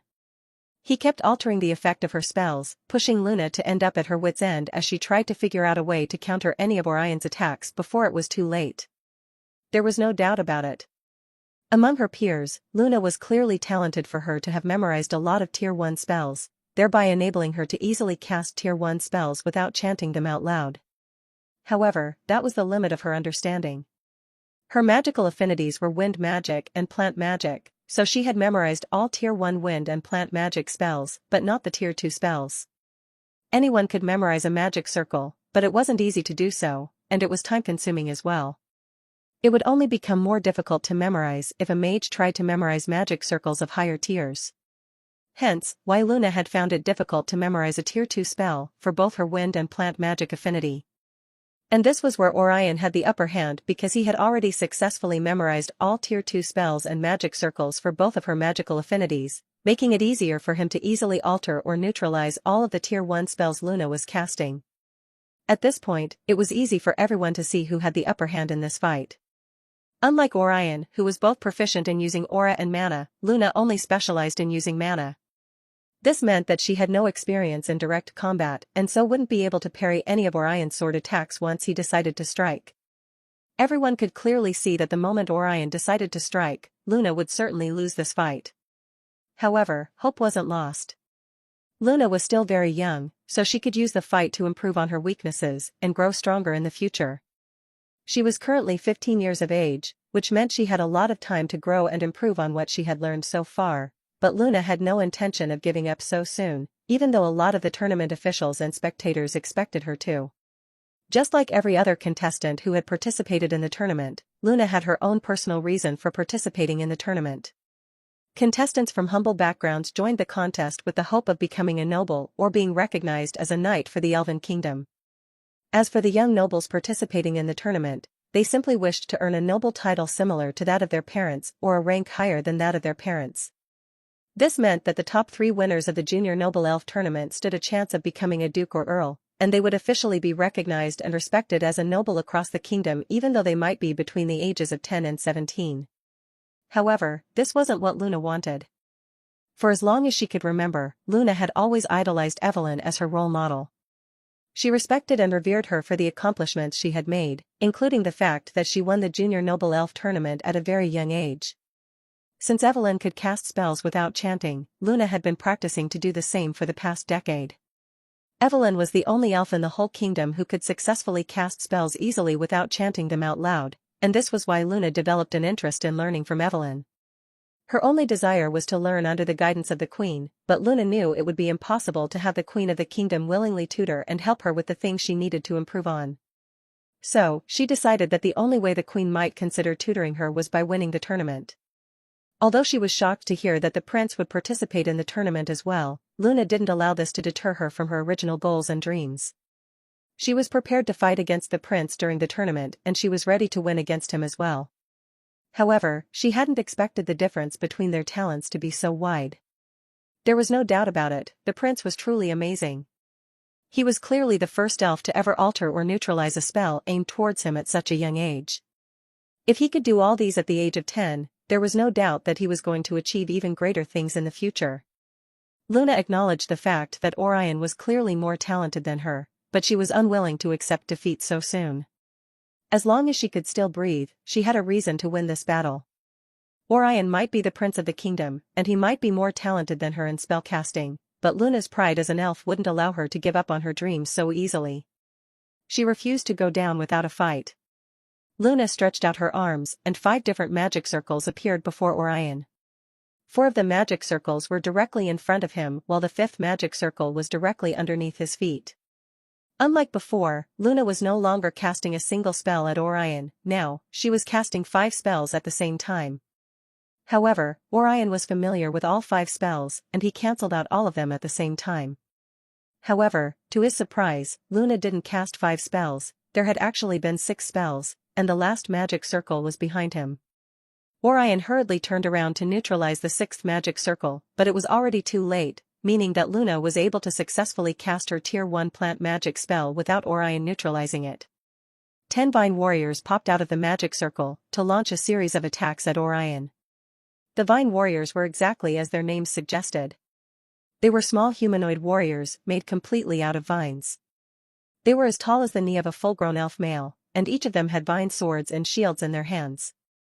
The vine warriors continued to swing their vine swords with incredible skills and pace, but Orion was able to deflect and parry each of their attacks before slashing every single one of the vine warriors into 2.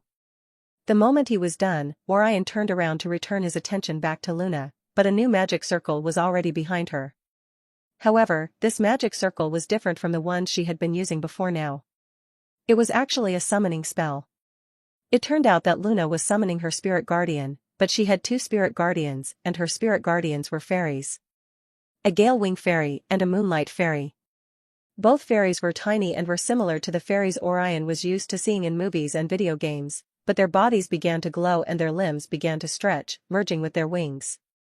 The light enveloped their bodies and a huge mist engulfed them, but it didn't take long for two enormous butterflies to emerge from the mist. The fairies had transformed into butterflies and their bodies began to glow. They conjured a huge magical barrier, enveloping the entire Colosseum, and within seconds, the Colosseum was plunged into an eerie darkness, with stars glowing in the sky. The sun was no more, and the entire Colosseum was midnight dark, but the only source of light came from the shining stars in the sky. This confused a couple of spectators who instinctively stood from their seats. Just a few seconds ago, the sun had been high up in the sky brightening up the entire kingdom, but now it was suddenly as dark as night. Could a little moon elf be capable of casting a spell of such caliber? Many of the tournament officials wondered about this. The spectators were also thinking the same thing as well. Meanwhile, those watching the battle from across the kingdom wondered what was going on as well. From what they could see displayed in the crystal ball, everywhere was completely dark within the Colosseum, but in reality, the sun was still up in the sky and the sounds of birds could still be heard chirping as well. Meanwhile, back at the Colosseum, a huge moon appeared above the arena, releasing moonlight particles that seemed to drop onto Luna, strengthening her like never before and replenishing her mana reserve as well. Noticing that he had to take her down before it was too late, Orion swiftly dashed forward with his sword in his hand. However, he suddenly felt his feet being grabbed by a hand that had emerged from the ground. Huh? Orion also noticed that the floor of the arena was now filled with sand, slowly sinking him. The hands further dragged him into the ground, but even with Orion slashing every one of them, more hands sprouted from the sands, pulling him into them, tearing his clothes, and scratching his skin. Many of the spectators watching this stood up from their seats and expressed their worry, blaming the tournament officials for not ending the fight already. Some did not understand what was currently going on, but others already figured out what was going on, and so did the officials as well. Hence, why they decided not to end the battle. Until the prince willingly surrendered or his training dummy got destroyed, only then would Ganesha and the elders interfere. However, since the prince hadn't yielded the fight yet, the officials continued to watch closely to see the outcome of their fight. Meanwhile, Orion continued to be dragged into the sand. However, he finally understood what was going on.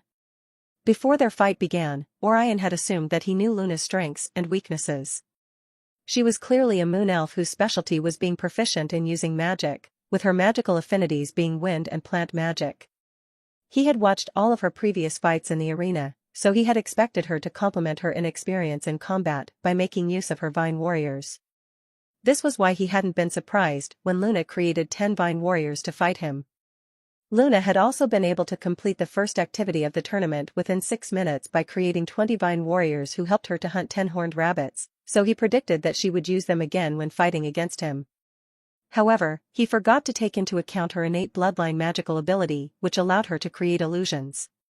This was an innate ability common to all moon elves. Until now, Luna had never used illusions on any of her opponents, so he thought she couldn't use it yet. However, he hadn't expected her to use her spirit guardians to increase the effect of her illusions.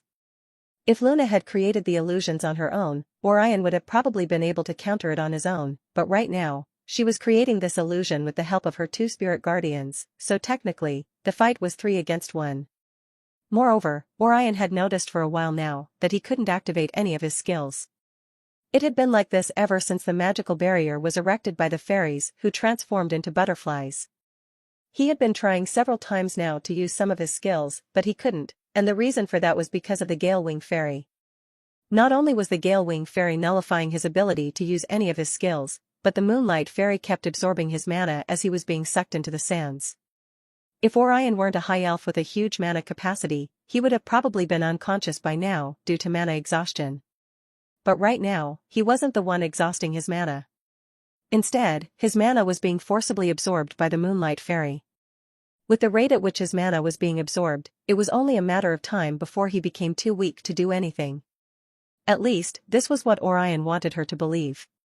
The moment Luna's fairy erected the mana barrier, Orion's system had warned him of what the mana barrier could do. That was when Orion finally understood what Luna's intentions were. If Luna's spirits were to drain his mana and prevent him from casting a spell or even using a skill, it would have been easy for Orion to lose hope in the battle, allowing Luna to have the upper hand, and all she would have had to do was sit back, relax and watch as Orion became unconscious the moment his entire body got dragged into the sands. It was the perfect plan, and Luna couldn't wait to see it all unfold before her. A smile spread across her lips when she noticed that only Orion's head was above the sand and he would soon be completely sucked in. Since Orion couldn't use any of his skills, this meant that he wouldn't be able to summon his spirit guardian, and if he couldn't summon his spirit guardian, then he would have no one to depend on, thereby making it an easy win for Luna. However, Orion was done playing around. Disappointing, Orion's words reverberated loudly within Luna's mind, causing the moon elf to stagger 3 steps backward. Huh? Luna's eyes widened in disbelief. She was certain that she had heard Orion's voice in her mind just now. But how? Shouldn't his skills have been nullified by her fairy? Then how? Also, how can a 10-year-old elf speak telepathically to her when he wasn't even her spirit guardian? Truly disappointing, Orion's words emerged once again in her mind, shocking the moon elf. So, this is the extent of what you're capable of? I expected more from a moon elf. How? Luna's eyes widened even more as she watched Orion's head slowly emerge from the sands. Orion had been watching closely, to see what Luna would be capable of doing if she was given the chance to summon her spirit guardians. If he wanted to, he could have defeated her and won the fight even before she summoned her spirit guardians. However, he had been hoping that Luna would provide him with some kind of entertainment, but alas, he was disappointed with what he had seen so far. Orion stretched his right arm forward and countless orange glowing runes flowed out of the palm of his hand. The countless runes hovered in the sky before attaching themselves to the magical barrier set up by Luna. The dark magical barrier suddenly changed from black to orange, causing light to shine down on the arena. The once dark magical barrier had now been replaced with a glowing orange barrier. Merely looking at it, the orange barrier looked a lot stronger and more rigid than the previous black magical barrier. Orion's runes had restructured the barrier itself, turning it into a defensive rune barrier. With a click of his fingers, the rune barrier shattered into a million magical particles, shocking everyone who was watching what was currently going on. Even Luna was left speechless as she still couldn't understand how Orion could prevent his skills from being nullified by her fairy. This was thanks to Orion's system. With the system by his side, he was able to easily prevent Luna's spirit guardians from stopping him from casting spells. Currently, Luna's illusion had already been dispelled, but Orion wasn't done with her just yet. He swiftly stretched both of his arms wide and flowed mana through his hands. His hands glowed as mana began to swirl and converge at his fingertips. A crackling sound echoed around his hands as 2 long, whip-like tendrils of lightning erupted like serpents. Orion swiftly lashed out with the lightning whips. The first strike hit the Gale-Wing Fairy, slashing through the fairy with its body separating into 2 halves. The second whip instantaneously cracked out, slashing the Moonlight Fairy into 2, just like the Gale-Wing Fairy. The moment the whips made contact with both fairies, their bodies ignited in flames, returning them back to the spirit realm. The lightning whips also dissipated as quickly as they appeared. Everyone watched the fight in dead silence as they couldn't believe what they were seeing. Not only had their future king displayed to them a glimpse of what a rune monarch was capable of doing, but Orion had also single-handedly fought against 2 spirit guardians on his own with a bizarre kind of magic, the likes of which none had ever seen before. Meanwhile, a few minutes ago, before Orion's fight against Luna began, Ariel, Karen, Elena, Evelyn, and Mia walked into the section reserved for the royal family. Everyone sat down and a couple of maids walked in to give all of them snacks and something to drink. Karen held her mug and drank from it, feeling nourished and satisfied as the tea slid down her throat. With a contented sigh, she said, "I miss this, elven tea is always the best, right Karen?" Ariel asked Karen, who was sitting right beside her. "Indeed, Your Majesty. We have to get the recipe before returning back home." "Your Majesty, you say this every time, but you always forget to ask for it. Then make sure to remind me." Hearing this, Karen straightened her glasses before replying. I'll try, but your majesty should try informing Queen Evelyn now before it's too late. Fine, Ariel nodded her head in understanding before turning her head towards Evelyn. You'll remind me too, right, Evelyn? Evelyn smiled and agreed with a nod.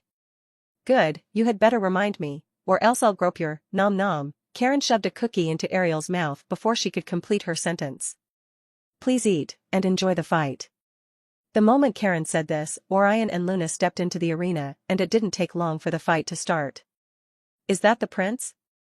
Ariel asked, pointing at Orion while zooming her vision to see him more clearly. Impressed by the prince's good looks, a huge smile appeared on Ariel's face, and she spoke. Wow, well done, Evelyn. The little prince is cute, Ariel complimented Evelyn about her adorable little son, and Evelyn smiled after hearing her words. Yes, he is. My baby really is the cutest. Well, let's see if he's as good as his mother. Ariel leaned back into her chair before watching as Orion successfully neutralized every single spell Luna cast towards his way. Interesting, so you've taught him how to cast spells without chanting? Of course, he's my baby, so it is expected of him to learn it from his mother. The battle between Luna and Orion continued. Ariel was able to see something impressive. She watched as Luna summoned 2 spirit guardians before creating an illusion that was quite difficult for most mages within Luna's rank to escape from. Ariel could see that Orion was clearly stronger than Luna, so she wondered why he hadn't ended the fight yet. However, she also noticed how relaxed and calm Orion was. He didn't look like an elf who was worried about the fight, and neither was he looking like he was scared of the things happening to him. After all, hands had sprung out of the sand, tugging on his clothes and grabbing his feet. Any normal 10-year-old elf would have been terrified by this, but Orion wasn't. Just what type of a 10-year-old elf was he? She wondered to herself. While Ariel was thinking about this, she suddenly noticed countless glowing magical runes, flowing out of Orion's palm and hovering mid-air. Are those dash runes? Ariel and Karen almost stood up from their seats due to the shock of what was happening. They couldn't believe what they were seeing. Their eyes widened in disbelief. It had been decades since they had seen or heard about a rune monarch. Your Majesty, wasn't the last rune monarch a vampire? Karen asked Ariel. Yes, but he was killed during the war. And no one has ever seen or heard about a rune monarch since then? Yes, Karen. But right now, we're witnessing a new rune monarch. But, how can a 10-year-old elf acquire such a skill? Just how much understanding of runes, sigils, and magical symbols does he have for him to have acquired a skill coveted by millions? I don't know, Karen, but there's no doubt about it. The young prince has just made himself a national treasure for his kingdom. Indeed, Your Majesty. Not only is he very young, he's also good-looking and extremely talented as well. Karen nodded her head, excited to find such an outstanding prodigy here in the Elf Kingdom. Meanwhile, both Evelyn and Elena still couldn't believe what they were seeing. Never before had Orion revealed to them that he had the ability to read runes up to the level of being called a rune monarch. They were so close to him, and yet Orion had never mentioned anything to them. Elena felt a bit hurt, but more than that, she was proud to have a wonderful nephew like Orion. He was simply the best. No, he was the greatest nephew ever. As for Evelyn, she tried her best to remain calm and composed, but she was barely able to maintain her composure. Her baby had become an extraordinary elf, and yet, he kept it a secret from her. You foo-foo, baby has a lot of explaining to do, Evelyn giggled internally.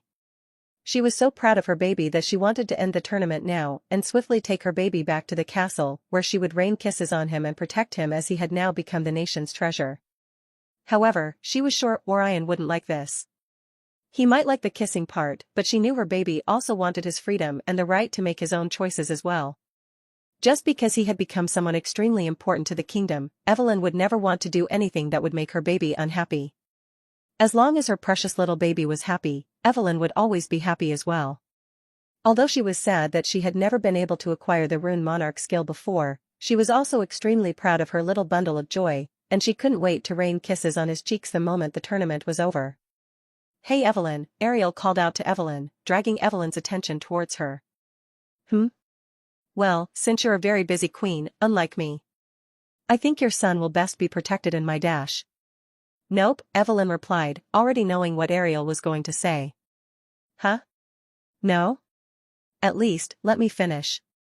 Nope, I won't. My baby is the future king of the kingdom, he'll remain here by my side, so don't worry about his protection, I can handle that perfectly by myself.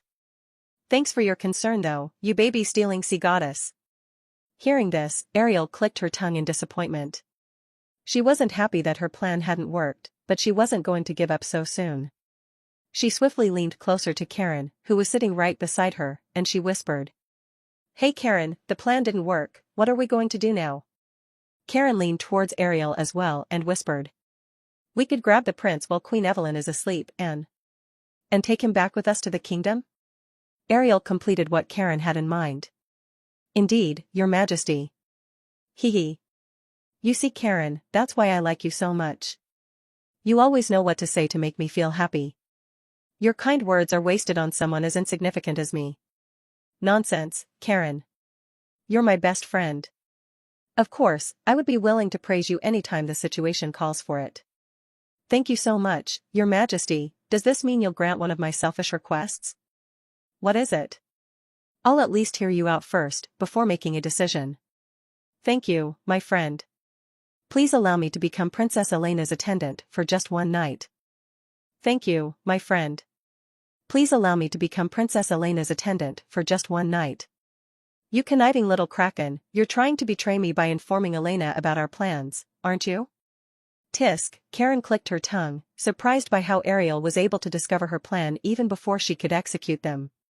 If she had successfully become Elena's attendant for one night, she would have been able to inform Elena about Ariel's desire to grab the prince and run. Ariel would definitely be banned from entering the Elf Kingdom ever again, and Karen would be rewarded with the position of being Elena's personal attendant. This way, she would be able to stay close to the prince as well. However, Ariel had discovered her plans now, so there was no way she was going to get what she wanted. Your Majesty is surprisingly smart on rare occasions like these, Karen muttered to herself, her voice barely louder than a whisper. Huh? What did you say? Nothing, Your Majesty. You liar. I heard that, so that means all this time, you thought I wasn't. Ariel continued to yell at Karen. Meanwhile, Evelyn couldn't contain the smile on her face. She could hear everything Ariel and Karen were saying even though they were whispering to each other. She wasn't bothered by what they were saying because she knew her best friend would never do anything to make her upset. Ariel valued her friends a lot, and since the both of them were best friends, Ariel would always put her friends' needs before hers, but Evelyn understood why Ariel wanted to bring Orion to her kingdom. During the war, which affected all kingdoms, there was a time when the vampire race of the Demon Kingdom was regarded as the strongest race ever. This was thanks to a rune monarch which the vampire race had. Just one vampire had the potential to bring all the other demon races to their knees, but that wasn't all, every other kingdom feared him as well, and many would shiver in fear whenever the name Damien Salvatore was mentioned. Although he was later betrayed and killed during the war, many still feared and respected him till now.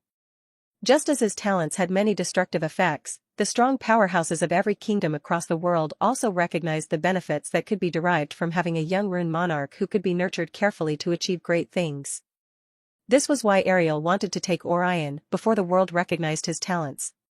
She wanted to avoid a situation where other kingdoms with selfish and exploitative desires would take Orion away. However, Evelyn wasn't bothered by this because, for now, Orion would remain by her side so she could teach him everything he needed to know to become a great rune monarch and a great future king as well. While everyone had shocked expressions on their faces after discovering Orion's new potential, Mia was the only one who maintained a happy and proud expression even after discovering how strong Orion had become. She wasn't surprised to see how important Orion had become in everyone's eyes. Orion had always been a special and important master to her. She could also hear how much the crowds and spectators cheered and praised their future king now even more than ever, and this made her feel even more proud to be the spirit guardian of Orion. Mia had always believed that her master was destined for great things, because she knew not everyone was gifted enough to have a kitsune as their spirit guardian. That was just how special Orion was to Mia, but Mia's facial expression suddenly changed when she noticed what Orion did next. Orion conjured two whips made out of lightning and slashed the two fairies in halves. Mia, witnessing this, couldn't believe what she was seeing. Her eyes brimmed with tears as she noticed her beloved master finally using her family's bloodline magic. When Mia told Orion about kitsune magic, she knew Orion had been really interested in learning about it, and she had really wanted to teach him, but her mother had told her that it was impossible for anyone to learn her family's bloodline magic aside from someone from the Kitsun clan.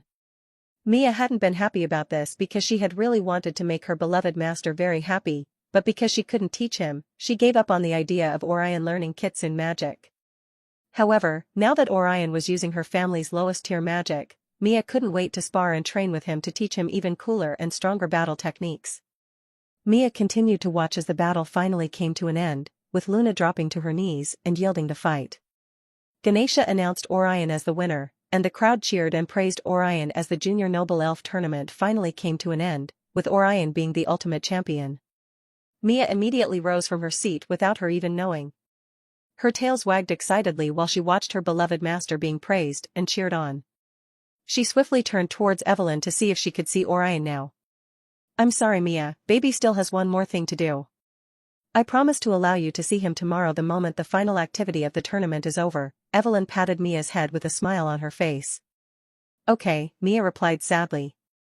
She had a lot of questions she wanted to ask Orion, but since she couldn't see him right now, Mia decided to take a mental note of everything she wanted to ask him tomorrow, but the first thing she would do the moment Orion was done with the tournament was to give him a really huge hug because she had missed him so much. Even though it had only been 4 days since she saw him, it felt like months since she last saw her beloved master. With her mind made up on what she wanted to do, Mia slowly returned back to her seat. Watching Mia, Ariel couldn't help but wonder why such a little kid had a really high spiritual energy flowing within her body. That was when she finally discovered that Mia was actually a spirit guardian, but the moment this thought came to mind, Ariel also noticed Mia's 9 tails and her eyes widened even more. Ever since she visited Evelyn, Ariel never really paid too much attention to Mia and what she really was, but now that she was noticing the amount of mana, aura, and spiritual energy flowing within Mia, a sudden thought came to mind, and she had to ask. "Are you a Kami no Kai? Are you a Kami no Kai?" Ariel asked Mia. Mia turned to her right to look into Ariel's eyes before answering. "No, but Mama is." "Your mother?" "Yes, Mama is currently the leader of all the other Kami no Kais," Mia replied honestly before returning her attention back to Orion in the arena. Hearing this, Ariel's eyes widened in surprise. She wondered how a young elf like Orion could have had the potential to summon the daughter of a Kami no Kai, and it wasn't just any Kami no Kai, Orion was actually contracted to the daughter of the strongest one. A Kami no Kai was the title given to those recognized as gods of the spirit realm. There were over 20 Kami no Kais, with each of them ruling over different clans across the spirit realm. The spirit realm was 5 times bigger than the mortal realm, and this was why it had over 20 individuals recognized as its deity. If Mia's mother was the strongest Kami no Kai in the spirit realm, Ariel had no doubt that Mia's mother would definitely be the queen of her clan, and that would make Mia the current princess of the Kitsun clan. Not only was the elf prince a rune monarch, but he also had the princess of the Kitsun clan as his spirit guardian. "No matter how I look at it, this young prince is too amazing," Ariel muttered under her breath, but Evelyn heard every word she said and giggled before saying. "You fufu, he has an amazing mother as well." Ariel wasn't surprised when she heard Evelyn's words, she simply rolled her eyes before saying. Yeah. I can see you're really proud of your son, that's good for you." "Jealous?" Evelyn giggled while covering her mouth. "Nope, I am. Your Majesty, if you want to have a baby, we could return back to the kingdom and find you a suitable partner." "Not interested." "But seriously, Karen, why do you want me to have a husband so badly? Did that old fish promise to reward you handsomely if I got married?" Karen began whistling to herself while averting her eyes, to avoid making eye contact with Ariel. "You backstabbing kraken. You and I definitely need to talk after this tournament." Beads of sweat accumulated on Karen's forehead and she gulped loudly, knowing that Ariel was definitely not going to talk to her after the tournament. Meanwhile, Ariel returned her gaze back to the arena. Her eyes scanned through the spectators cheering and praising the prince, and she suddenly noticed something. "Why aren't there any snow elves watching the fights?" "That's because they're still in the Northlands," Evelyn replied. The Northlands was the coldest region in the Elf Kingdom. Something happened in the past, involving the snow elf race, and Evelyn restricted them all to the Northlands, with the order that any snow elf should be killed if found outside the Northland borders. "The Northlands? Evelyn, are you still mad at them for what they did?" "Maybe. But, it's been years since they betrayed your kind, don't you think it's time you gave them a second chance?" "I'll decide when the time is right." In the past, the snow elves had sided with a certain elf race to capture a lot of forest elves, moon elves, and dark elves. The captured elves were offered to Damien Salvatore, and he carried out various runic experiments on them. At the time, Evelyn and Elena were very young, so there was little they could do to prevent so many elves from losing their lives. When they grew strong enough to make a difference, Evelyn and Elena fought hard to chase Damien's men away from the kingdom, and they banished the elf race who sided with the snow elves. As for the snow elves, Evelyn ordered them to remain secluded in the Northlands. The reason why she didn't banish the snow elves was because the blood elves betrayed them even though they were supposed to be working together, and since then, the snow elves have remained in the Northlands. Anyways, what about your mother, is she back yet? No, she isn't. Evelyn and Elena's mother had left the kingdom in search of an elf. She's currently going around the world in search of that elf, and she hadn't seen nor heard about her grandson, Orion. However, Evelyn and Elena hoped that one day, she would return back to the kingdom to see Orion. They were confident Orion would like his grandmother, just as much as they cared about her as well. The room became silent as everyone pondered different things. After a few minutes, Evelyn spoke to Ariel. To be honest, I'm surprised you didn't pay Cleo a visit before coming here. Cleo was currently the Queen of the Dead, and just like the Phantom Empress, Cleo was also a really close friend to both Evelyn and Ariel. I did, but the B*TCH said she was busy right now and couldn't accompany me here. I didn't bother saying anything to Spooky though. Spooky? Yeah, that's what I'm gonna call her from now on, because she gives me the creeps. Understanding what Ariel was saying, Evelyn giggled to herself. She found it hilarious to see Ariel referring to the Phantom Empress as Spooky. Boofufu, Spooky has a name you know. Who cares, it still won't change the fact that she gives me the creeps. Anyways, you really need to watch your son closely. The Blood Elves might come for him as revenge for what you did to them in the past. If they do come, then we'll be ready for them, Elena replied before Evelyn could. I know, but don't you think the prince will be safer with me? Nice try, Ariel, but my baby belongs with me. I'll protect him myself. Tisk, so close, Ariel clicked her tongue, and Evelyn giggled once again. Everyone chatted amongst each other before watching the final battle of the adult tournament section, and everyone in the arena couldn't wait to see who would win tomorrow's fight when the Junior Noble Elf Tournament's top 3 went against the top 3 of the adult section. The next day, the arena was filled to the brim with little to no space left between those seated. The crowds cheered loudly as they anticipated the outcome of today's fight. The 3 winners of the Junior Tournament would be facing off against the 3 winners of the adult tournament. This meant that there would be 3 different fights happening today. Adrian would be going against the bronze winner of the adult tournament, Luna would be facing the silver champion of the adult tournament, and the last fight was between Orion and the winner of the adult tournament. Oh man, I can't wait for today's fight to begin, a male elf said with excitement to his friend. Yeah man, me too. The semi-final and final fights of the adult tournament were epic, but the prince's fight against the duke's daughter was equally amazing. I still get goosebumps whenever I recall the runes pouring out of the prince's hands. It was so amazing. I'm so glad the kingdom finally has a rune monarch. We'll definitely become the best kingdom in the future. The 2 male elves continued to discuss with one another. The same thing occurred everywhere within the arena, everyone had a thing or two to say regarding yesterday's fight and how the prince had won the tournament. The discussion didn't end there. They also talked about the prince becoming the first ever rune monarch in the kingdom, as well as their concern about who the prince would be fighting against today. Right now, 3 female forest elves are talking to each other about their beloved prince. The prince was so cool yesterday. I really loved the way he transformed the black magical barrier into a rune barrier. I couldn't get the image out of my head last night. I had wet dreams about the prince whipping me with those lightning whips. The 3rd female revealed to her friends the perverted dream she had the previous night. Girl, you seriously need help. Haha, it's a free world, so she's allowed to have her own fantasies. At least, you were fantasizing about an older version of the prince, right? The 3rd elf nodded her head in response. Indeed, and after he was done giving me about 100 lashes, he hugged me from behind with his strong muscular arms, whispering comforting words to my ears. I got wet instantly, and we did it like 2 horny doggies. Damn, now I suddenly wish I was in that dream. Yeah, me too. Hee hee. You see, we're all perverted, horny ladies. True, and that's why we're friends. I agree. Hee hee. You guys are the best. All three ladies smiled and giggled to each other, then the first female elf asked. Did you guys watch the final fight of the adult tournament? Yeah, I did. Me too. Well, I didn't. I went straight home after watching the prince fight against the duke's daughter. Do you two know anything about the elf the prince will be fighting against? Yeah, I heard he's a rank 6 knight. He lives right beside my house.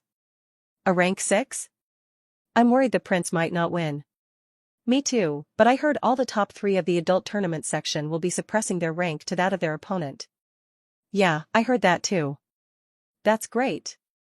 I just hope the prince will be able to win. I don't want to see the prince getting hurt in today's battle. If that guy hurts the prince, I'll kill him myself. Hee hee. I know where he lives. We could create a fan club of girls dedicated to the prince and end his opponent tonight if he hurts the prince. You're still mad at him for breaking up with you, aren't you? Hee hee, yeah, that has to be the reason why she feels so desperate to end him. Who does he think he is, breaking up with me, and yet he humps 3 girls in his room? Yeah, I think it's time for you to move on and forget about him. Anyways, the battle is about to start, the first female elf informed her friends, and everyone noticed Ganesha walking towards the center of the arena. The crowds cheered even louder and everyone couldn't wait to watch the first fight. There were elves who were worried about the junior elf contestants fighting against the contestants of the adult tournament. Although the adults would be suppressing their strength to match that of Orion, Adrian, and Luna, it still didn't change the fact that each of them had more experience in combat than the junior tournament contestants. The adult noble elf tournament offered adults between rank 4 to 9 the opportunity to participate in the tournament. However, only those within rank 4 to 6 were interested in participating in the tournament. Most of the rank 7 mages and knights weren't interested in participating. They would rather continue to improve their ranks in dungeons or labyrinths rather than participate in the tournament. As for the rank 8 and 9 mages, most of them were already nobles of the kingdom, so they volunteered to be the tournament officials instead, lessening the burden of the elders in the kingdom. Ganesha and Hilda were rank 9 mages, while Ira and a few other tournament officials were rank 8 mages officiating the tournament. Ganesha thanked all the contestants who participated in this year's tournament and then said a few words to the crowd as well. The moment Ganesha was done, he welcomed Adrian and his opponent into the arena. The two fought, but no one was surprised to witness Adrian losing the fight. All 3 winners of the adult tournament were rank 6 mages and knights, so most elves expected them to win against the junior contestants. Luna also lost against her opponent and many feared that Orion would do the same. Many of the girls clenched their hands to their chests and prayed silently for the prince to win his fight, but only time and skill would determine if the prince would actually win or not. Orion walked out of the tunnels and the sound of cheers erupted within the arena. He stopped and glanced around the arena, taking in the cheers of everyone around him. Even Orion was amazed by how quickly he had accepted his role as the prince of the kingdom.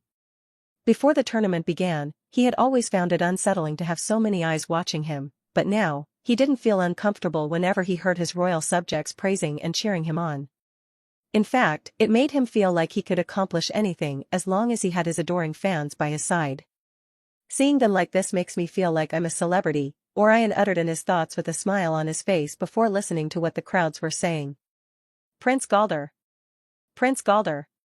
You can do this. My prince, I love you. It doesn't matter if you win or lose, my feelings for you will never change. You can do it, Your Highness, I believe in you. Hearing all these, his smile broadened even more than before. I know I've said this before, but it's the truth, this world is the best, I love it here. Orion clenched his fist and made up his mind to win this tournament. Unlike Adrian and Luna, who lost their fights, Orion was determined not to lose his. He was definitely going to end the tournament with a win. Meanwhile, Orion's opponent, Tengen, stood beside Ganesha as they waited for Orion to step into the arena. Tengen looked around the arena and wondered why everyone kept cheering for the prince to win the fight. I know His Highness is a prince, but how do they expect me to lose against a 10-year-old? Even the second and third place were won by adults, you can't expect me to lose against a child. If I lose, I'll become a laughingstock to all the other contestants and mages in the guild. So, I definitely can't lose. But if I win, I'll become public enemy number 1 to all the women in the kingdom. Tengen sighed deeply, shaking his head at the predicament he now found himself in. I hate this tournament. In fact, I hate the elders and the other tournament officials. Why do we need to fight against children? Can't they just reward the winners of the junior and adult tournament without having to do all these? He sighed even deeper once again, deciding that it would be better not to think too much about trivial matters. Anyways, at least I still have the support of my beautiful girlfriends. Tengen turned to his right to take a look at his three beautiful girls, hoping that they would at least be cheering only for him, and not for the prince.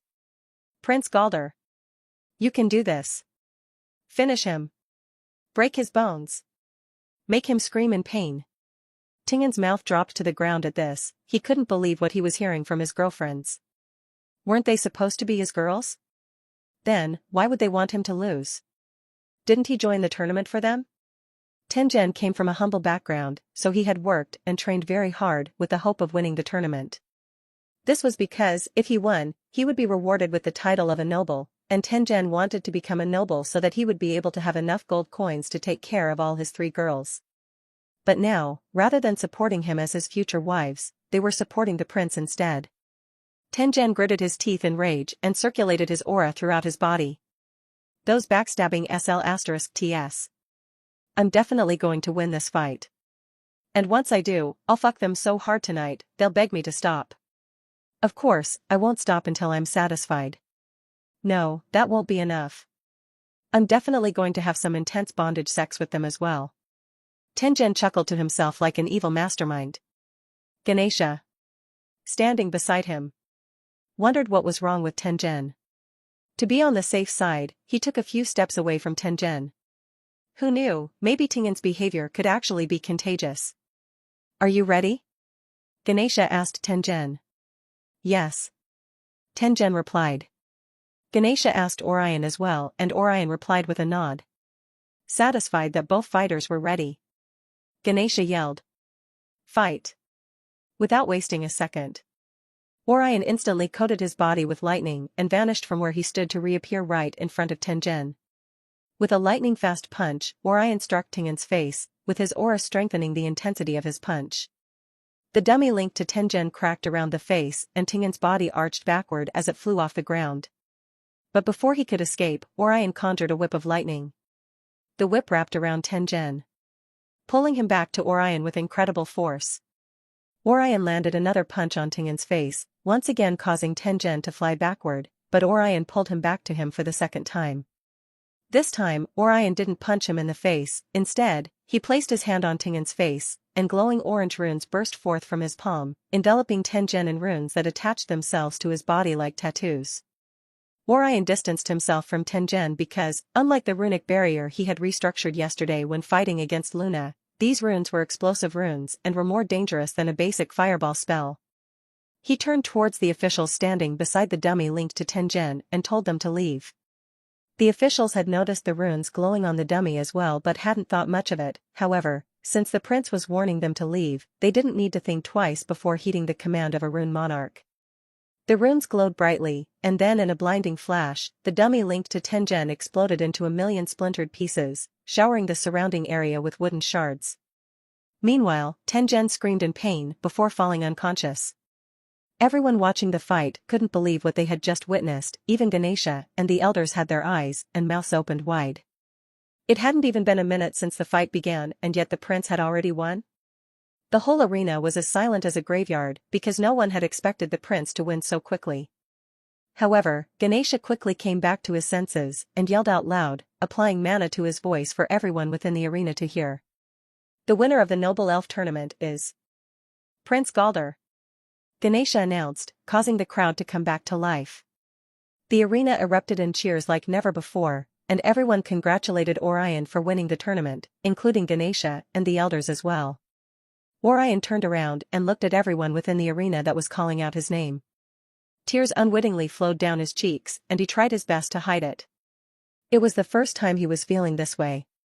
He had never felt so emotional before, and he felt like this because he suddenly recalled all the hard work he had put into his training. He remembered everything his mother, aunt, and Mia had done for him, and he was glad to have these three beautiful females in his life. The healers walked into the arena to take the unconscious Tengen away.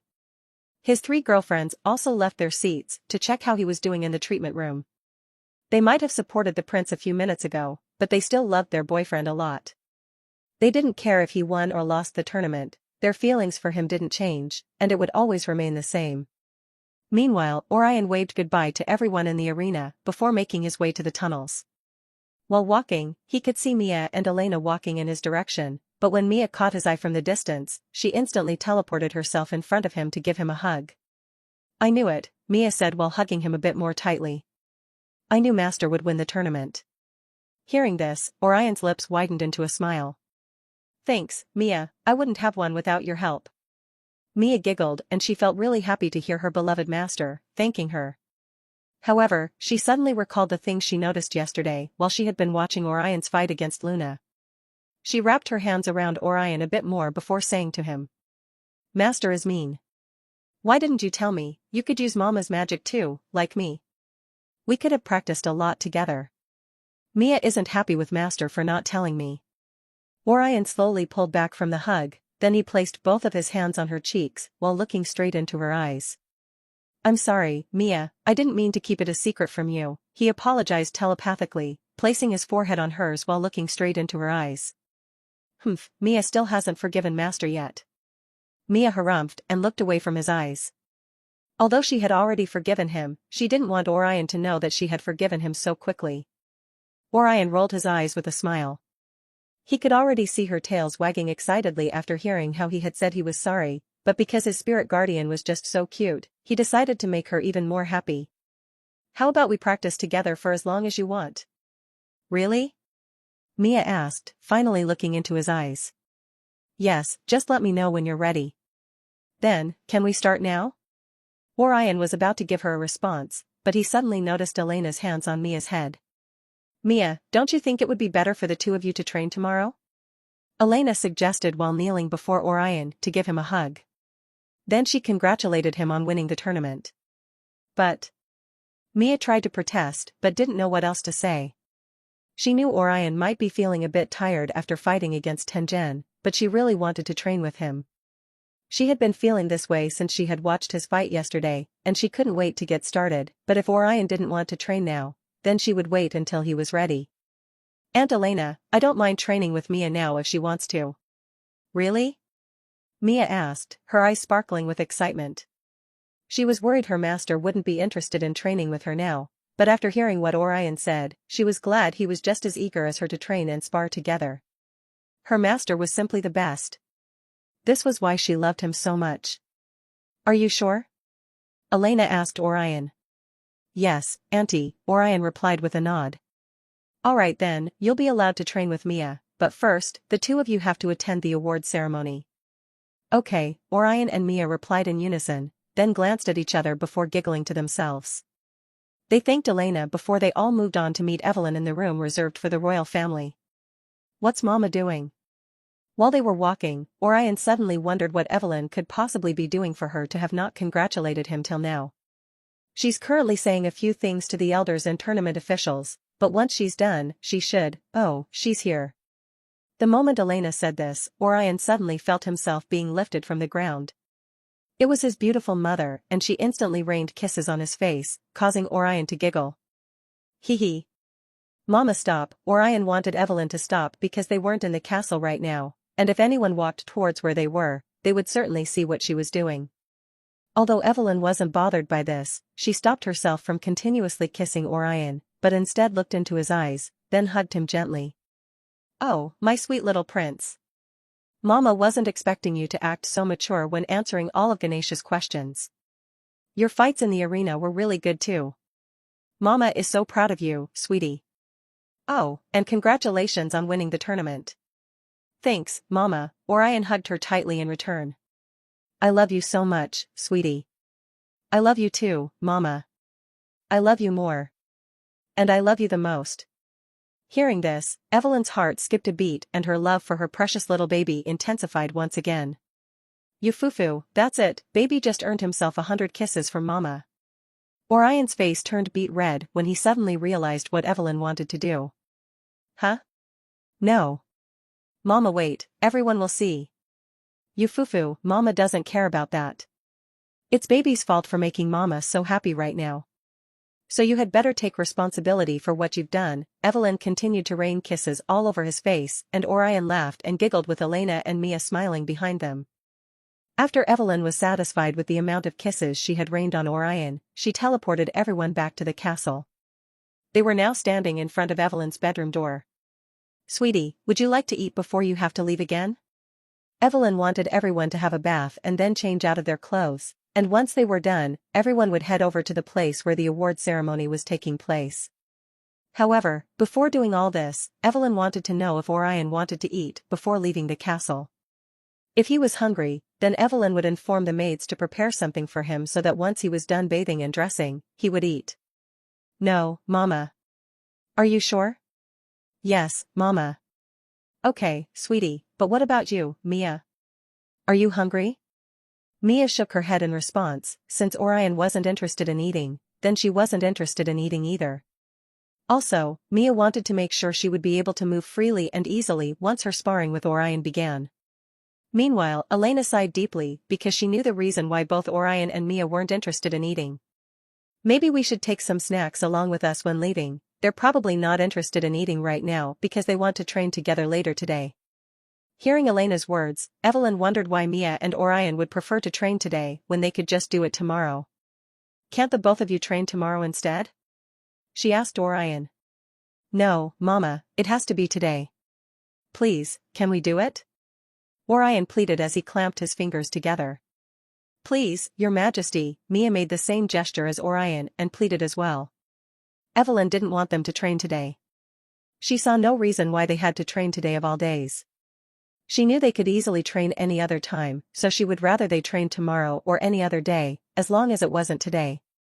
"I guess you can just allow them to do what they want since I'll be watching them from a distance," Elena suggested, after noticing that her sister didn't want Orion to train today. Evelyn nodded her head in understanding. If Elena was going to be with them, then she could allow them to train as much as they wanted. "Very well, since your auntie said she will be with you, I guess it's fine." "Thanks, Mama, you're the best." Evelyn giggled and knelt in front of Orion. "You're welcome, dear," she said and planted a kiss on Orion's forehead. "All right, sweetie, Mama will head over to the kitchen now to tell the chef to make some snacks for you and Mia. Once I'm done, I'll join you in the bathroom with everyone else, okay?" She kissed Orion's forehead once again before standing up to walk towards the kitchen. "Okay," Orion smiled and watched as his mother walked away. Evelyn hadn't wanted Orion and Mia to train today because if she had, she wouldn't have been able to spend time with them. Since everyone was currently going to the award ceremony, Evelyn would have a lot to do once she arrived there. As the Queen of the Elven Kingdom, she was expected to present the awards to the top 3 contestants. She also had to deliver a speech to everyone who participated in the tournament and a separate speech to the 6 finalists as well. Then, she would speak privately to the 6 finalists after the party before she could be excused from the party while everyone else stayed back to celebrate Orion's victory in the tournament. Evelyn sighed deeply after listing all the things she had to do in her head. The life of a queen certainly wasn't easy, it could be quite tiresome and boring. However, Evelyn was determined to carry out her duties diligently. Then she would declare a 7-day resting period for everyone in the kingdom to party and celebrate the prince's victory. Of course, she was doing this with the best interest of her people in mind and not because she wanted to spend 7 days alone in the castle with Orion, Mia, and Elena. Meanwhile, Orion opened the door to Evelyn's bedroom, only to see something he wasn't supposed to see. In front of him was a beautiful young lady with blue eyes and blue hair, wearing nothing but her panty and a seashell-laced bra. She was talking to another beautiful female who was wearing a maid's dress, and it seemed like they were discussing something, but Orion didn't bother listening to what they were talking about. Instead, he immediately closed the door and looked at Mia, then his aunt. "Auntie, I think there's a perverted old lady in Mama's bedroom." "What?" Ariel's voice rang out loudly from Evelyn's bedroom. A few minutes before Orion opened the door.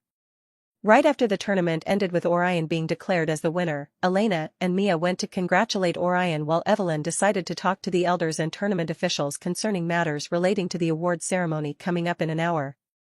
Meanwhile, Ariel and Karen knew there was nothing for them to do since they weren't in their kingdom, so they decided to wait for Evelyn and everyone else in Evelyn's bedroom because they knew everyone would be coming there to bathe and have a change of clothes. Ariel was the first to undress herself, leaving only her panty and bra. "Aren't you going to undress, Karen?" No, Your Majesty. Queen Evelyn hasn't returned yet, so I'll wait for them to return before undressing, Karen replied while straightening her glasses. But I want us to have a bath together. Your Majesty can have fun in the bathroom while I wait here for everyone else. An evil smirk spread on Ariel's face when she finally realized why Karen didn't want to bathe with her. Karen knew that if she agreed to bathe with Ariel, she might use the chance to touch and grope Karen's breasts. Ariel slowly moved towards Karen with her fingers moving as though they had a mind of their own. Karen tried to distance herself from Ariel, but Ariel closed the distance between them, and just when her hands were about to touch Karen, Evelyn's bedroom door suddenly opened, shocking both Karen and Ariel. Oh, sh. Ariel cussed, but Orion had already closed the door shut. What's wrong, dear? Why did you close the door so suddenly? Auntie, I think there's a perverted old lady in Mama's bedroom. What? Ariel's voice rang out loudly from Evelyn's bedroom. Elena giggled when she realized what Orion was saying. She's not a perverted old lady. She's not? Orion asked with a puzzled look on his cute face. Nope, she's a friend of your mother's. Come, let's go say hi to her. Elena held Orion and Mia's hands as they walked into Evelyn's bedroom. Upon entering the bedroom, they could see Ariel crying on Karen's breast as she hugged her because Orion had called her an old lady. Karen, did you hear what that pipsqueak just called me? It's okay, Your Majesty, Prince Galder didn't mean what he said. Karen tried to calm her down by gently patting Ariel's back. But he called me an old lady. He's sorry about that. Really? Yes, but then again, he's not wrong. I can understand why he called you an old lady, after all, you're currently. Karen, your breasts are within range. If you say my age, I won't let go of your boobs once I grab onto them. Understood, Your Majesty. Good, Ariel stopped hugging Karen before returning her gaze back to the three who had walked into Evelyn's bedroom.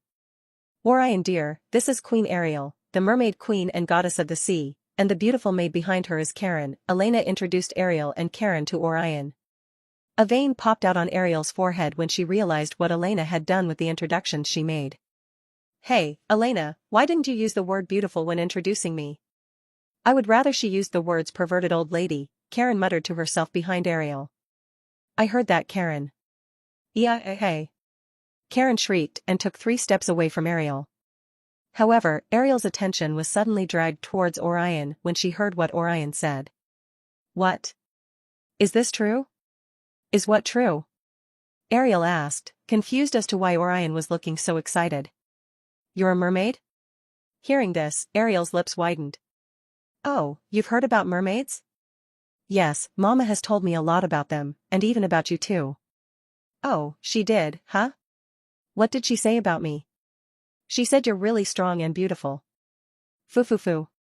Your mother isn't wrong, Ariel giggled and puffed her chest, causing her small breasts to look big as she allowed Orion to take a good look at her magnificent body. Can I see it? See what? Your tails. You want to see it, huh? Yes, please. I don't know about that. I only permit my underlings to see my tail, but you're in luck, because I chased all of my previous ones away in search of a worthy underling. You never had one to begin with in the first place, Karen muttered to herself. Shut up, Karen, I'm busy over here. Orion had also heard what Karen said, but he decided to play along with what Ariel wanted. Really? Can I be your underling then? Can I be your underling, too? Mia requested as well. Since Orion was interested in seeing a mermaid's tail, Mia was also interested in seeing it as well. Ariel stroked her smooth chin as if she were contemplating whether or not to accept Orion and Mia as her underlings. Do you think you're both worthy of being my underling? Yes, they both nodded their heads instantly like good little children. Then, show me how fast you two can strip, Ariel said and immediately stripped herself to show Orion and Mia how fast she was. Now, she didn't have a single piece of fabric on her body. Orion and Mia instantly stripped as well, and Ariel was quite impressed. Oh, you two definitely have potential. Okay, one final question, are you ready? Yes, I am, Orion replied. Oh, I like your confidence, young prince. Okay, here's the question. What type of breasts do you like, big or small?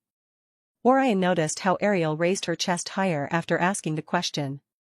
She was clearly referring to the size of her breast, and Orion smiled because he already knew the answer to give her.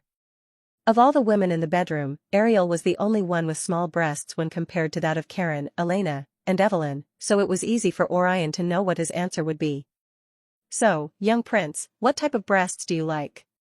Ariel asked again, eager to hear his response. "Yours. I like yours. Hee hee. I like you, young prince. Okay, this goddess will accept you as her first and precious underling, with Mia being my second and also precious underling." "Thank you so much," Orion and Mia bowed in gratitude to the goddess of the sea. "You welcome, my precious little underlings. Now, follow me as I give you a glimpse of my beautiful tail." Ariel marched forward, with not a single piece of clothes on her body. Orion and Mia giggled and marched behind her as well. Watching how Ariel shamelessly jiggled her ass in front of Orion and Mia, Karen couldn't believe what she was seeing. "I can't believe what is currently happening. At this rate, they'll definitely be groping the breasts of all the maids in the castle very soon." Karen placed her hand on her face, shaking her head in disappointment at how her queen was acting. Elena giggled and swiftly undressed as well. "It's fine, Karen. Try to loosen up a bit, everyone is just trying to have fun," Elena said before marching along with them with her boobs and ass jiggling as she marched behind Mia. Karen giggled as she watched all of them marching into the bathroom, then she stripped as well and joined them. Everyone went into the bathroom to see Ariel's beautiful mermaid tail. Ariel sat on the side of the tub to show everyone what her beautiful tail looked like. Her legs slowly began to glow before merging to form a long tail, then her skin had shimmering azure scales covering every part of her tail. Orion and Mia's eyes sparkled with excitement as they witnessed such a magical scene. "Can we touch it? Pretty please?" Orion and Mia requested, and Ariel permitted them to touch her tail. After all, they were her precious little underlings. Orion touched Ariel's tail and was amazed by how it felt. "It's so soft, I like it."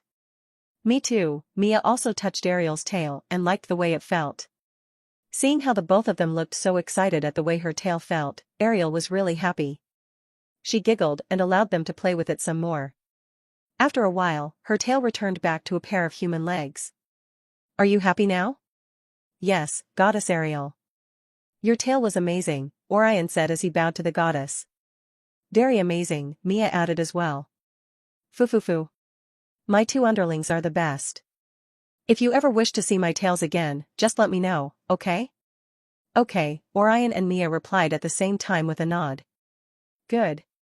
Now, young prince, do you want to know something really interesting?" "What is it?" "Come here." Ariel beckoned to Orion to move closer to her. Orion did as she gestured and walked closer to Ariel. Seeing this, Ariel leaned close to his ears and whispered something only he could hear. After listening to what she had to say, Orion asked while looking at Ariel. "Huh? Are you sure?" "Yes, I am. But, what if she doesn't like it?" "Don't worry about that, my young prince. Just trust in this goddess, and I'll handle everything else after you've helped me, okay?" "Okay, Goddess Ariel." Ariel smiled and then noticed that Evelyn had returned to the room. "Oh, good, she's here. Now, remember, we have to catch her by surprise, okay?" "Okay. I'll leave it to you, young prince. Go make me proud." Ariel gave Orion a thumbs up and Orion smiled, giving her a thumbs up as well. Meanwhile, Karen, who was already cleaning her body, noticed the two of them acting weird and asked skeptically. "Why do I feel like you two are about to do something perverted?" "Zip it, Karen.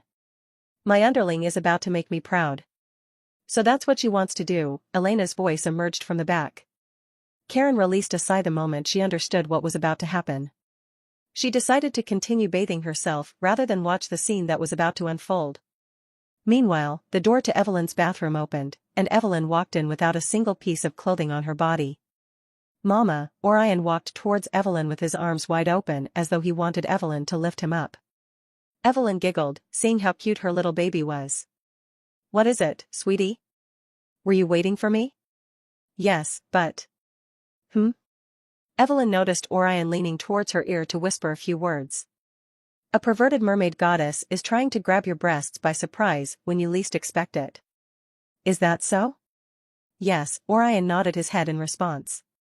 "Thanks, sweetie. Now, what do you think Mama should do?" should we banish her from bathing with us ever again? Evelyn asked aloud. Yes, Orion giggled after replying. He didn't mean it, and he knew Evelyn would never do that either. Ariel knew they were kidding as well, so she decided to play along with them. What? You traitor. I thought I could trust you. We had an agreement. It was a perfect plan. Their plan had been for Orion to keep Evelyn occupied by allowing her to bathe him, and while Evelyn was busy doing that, Ariel would come in from behind to sneakily grab Evelyn's breasts. However, Orion didn't like that plan. He wasn't going to allow anyone to grab and play with his mother's breast, except him. His mother's breasts belonged to him and him alone. Very well, sweetie. Mama won't allow Ariel to bathe with us ever again. What? Ariel exclaimed loudly. Orion giggled and stuck out his tongue at Ariel, seeing as how his plan was a success. Then he made an evil grin as he stretched his hands to grab Evelyn's huge and magnificent breasts. Seeing this, Ariel became a bit jealous, and this only made Orion's grin widen even more before he mouthed a word to Ariel. Mine. He said this while teasing and playing with Evelyn's breasts. Evelyn also understood what was going on, and she giggled after seeing the look on Ariel's face. Of course, her face was flushed red because of the way Orion was playing with her breasts. Ariel harumphed, then turned her head away as though she was annoyed. Very well, then I won't have you as my underling ever again. All I need is Mia from now on. Ariel grabbed Mia and rubbed her cheeks against Mia's, causing her to giggle. Everyone laughed, seeing as how Ariel's plan failed, and then they chatted and played a bit in the bathroom before stepping out of it. After they had all changed their clothes, they stepped out of Evelyn's bedroom and walked straight to the golden chariot, parked in the palace courtyard. Evelyn or Ariel could have easily teleported them all to the place where the award ceremony would be taking place, but none of them were in a hurry, so they decided to take the flying chariot instead. The maids who were tasked with getting Orion and Mia snacks neatly arranged the snacks and food Orion and Mia would eat after they were done with their training. Also, the maids, knights, and butlers congratulated Orion for winning the tournament, and everyone felt even more proud of their prince. They knew how hard he had been working within the palace walls, so they were really happy to see that his hard work had paid off. Orion acknowledged them all and he thanked them as well, before joining everyone else in the chariot. Once everyone was seated, the golden chariot flew straight to the sky, taking everyone to the location of the awards ceremony. Even before they arrived at their destination, they could all hear the sound of music playing along the streets of the kingdom and how everyone in the streets was dancing and singing in celebration of the prince's victory. It almost felt like a feast was going on in the kingdom. A few minutes later, the golden chariot finally arrived at its destination and everyone stepped down and walked towards the venue of the award ceremony. Meanwhile, the nobles, tournament officials, and the elders were already at the venue, waiting for the royal family to arrive, with each of them dressed in their best attire. Even the contestants who participated in both the junior and adult tournaments were present as well. The huge hall was filled with laughter and the clinking of glasses as everyone drank to their satisfaction. Unlike what was currently going on in the streets of the kingdom, the party within the hall was a bit more peaceful and elegant. Every single person was dressed as though they were nobles partying together in anticipation of the royal family. The hall was filled with both nobles and contestants from humble backgrounds, but right now, it was almost difficult to differentiate between the two. At the far corner of the hall, 3 beautiful elves were seated around a small round table which had a myriad of food for them to eat from. There was a 4th chair but no one was seated on it. The chair was reserved for Tengen and the 3 beautiful elves happened to be his girlfriends. Unlike Tengen's girlfriends, Tengen couldn't be seen anywhere in the hall, and that was because he was currently hiding underneath the table his girlfriends were eating at. After his quick recovery from the treatment room in the arena, Tengen and his girlfriends went home to change out of their clothes and once they were done, they immediately made their way here for the awards ceremony. Tengen was currently hiding because he didn't want any of his friends from the guild to notice him. After all, he had just gotten his ass hooped by a 10-year-old prince. He was definitely going to be made fun of by his friends. Darling, how long do you intend on being cooped up underneath the table? His first girlfriend asked. Until the world comes to an end, Tengen replied without looking at his girlfriend. Her Majesty and Prince Galder will soon be here. Aren't you going to take a seat like everybody else? His second girlfriend asked. No, I'm okay with sitting down here until it's over, Tengen replied. But, what if the queen calls your name to give you an award? One of you could get it for me. But. Leave him alone, Linda. If Tengen isn't man enough to face his friends, then maybe he doesn't even deserve us, Tingen's third girlfriend remarked while drinking from the glass she held in her hand. Hearing what his third girlfriend said, Tengen popped his head out of the table. Now, his head was in between her thighs. That's not nice, Laura. Can't you see that I'm trying to protect my dignity over here? If anyone from the guild sees me now, I'll become a laughingstock. Humph, Laura harumphed and cocked her head to the side. Who cares about what others think? Unlike them, you won the adult tournament and that's enough reason for me to be proud of the man I love. His head was in between his third girlfriend, Laura's, thighs as he spoke to her. That's not nice, Laura. Can't you see I'm trying to protect my dignity over here? If everyone from the guild sees me now, I'll definitely become a laughingstock. Humph, Laura harumphed and cocked her head to the side. Who cares about what others think? Unlike them, you won the adult tournament and that's enough reason for me to be proud of the man I love. Indeed, they can say whatever they want to say, but our feelings for you won't change. We know how hard you trained to reach the top, and we'll do our best to support you. All three girls showed their support to Tengen, letting him know just how much they loved and supported him. Hearing the sweet words of his three beautiful girls, tears streamed down Tingen's cheeks and he immediately hugged Laura, placing his head on her boobs. You girls are the best, I love you all so much. I'm definitely going to fuck you all like bunnies tonight. Shut up and stop saying embarrassing things. Do you think that's supposed to make us happy? Laura tried to shove him away, but Tingen's grip on her waist made it difficult for her to do so. The two other girls giggled, watching how Tengen shamelessly buried his face in between Laura's breasts. Laura tried to shove him away once again when suddenly, she felt his lips on hers and her eyes widened in surprise. Tengen pulled back to look at her flushed face before thanking her properly. He kissed his other girls before thanking them as well. Now, he had the courage to sit with his girls and dine with them, but just when he was about to settle down in his seat, he suddenly heard a familiar voice behind him. Oh, there he is. Yo, Tengen, where have you been? We've been looking everywhere for you. EIA. Tengen flinched at the sound of the familiar voices behind him. He slowly turned around to face his three close friends from the guild. Hey, fellas. He inhaled deeply, ready for his friends to laugh and make jest of his failure to win against a 10-year-old. His friend wrapped an arm around his shoulder and spoke. Dude, you were amazing in the tournament. Huh? Tengen was shocked and speechless by what he heard. Indeed, and to be honest, I never thought you could make it to the semifinals, but you really surprised me. Huh? Dude, you'll surely be awarded the title of a noble, unlike us. I'm so jealous. Besides, he has three beautiful women by his side. I'm certain he's gonna have more now that he's a noble, right, Tengen? Anyways, congratulations man. I'm really happy for you. Yeah, it's nice to have a friend who's a noble. Tengen couldn't believe what was happening. He was completely stunned. He expected his friends to be making fun of his inability to win against the prince, but none of them were doing as he had expected them to. Instead, they were actually congratulating him on his achievements. To his surprise, none of his friends said anything about his loss to Orion. Their conversation continued until the royal family entered the hall, and everyone bowed their heads as the royal family took to their seats. Once everyone was seated, the feast really began with the hall becoming as noisy as a marketplace. The sound of laughter echoed within the hall and after a few minutes of eating and drinking, the 6 finalists were called out. 1,000 gold coins were given to the contestants who won the bronze medal in both the junior and adult tournaments. This meant that Adrian was awarded 1,000 gold coins. And in addition to the title of Viscount, he was also given a piece of land that he could use however he saw fit. The same went for the contestant who won the bronze prize in the adult tournament. Although, he was also given a couple of magical items and artifacts. Luna was given the same thing as well, with the only difference being a bag of 3,000 gold coins and a different title. Tengen was awarded the title of Earl, in addition to 5,000 gold coins, some magical artifacts, and some other things.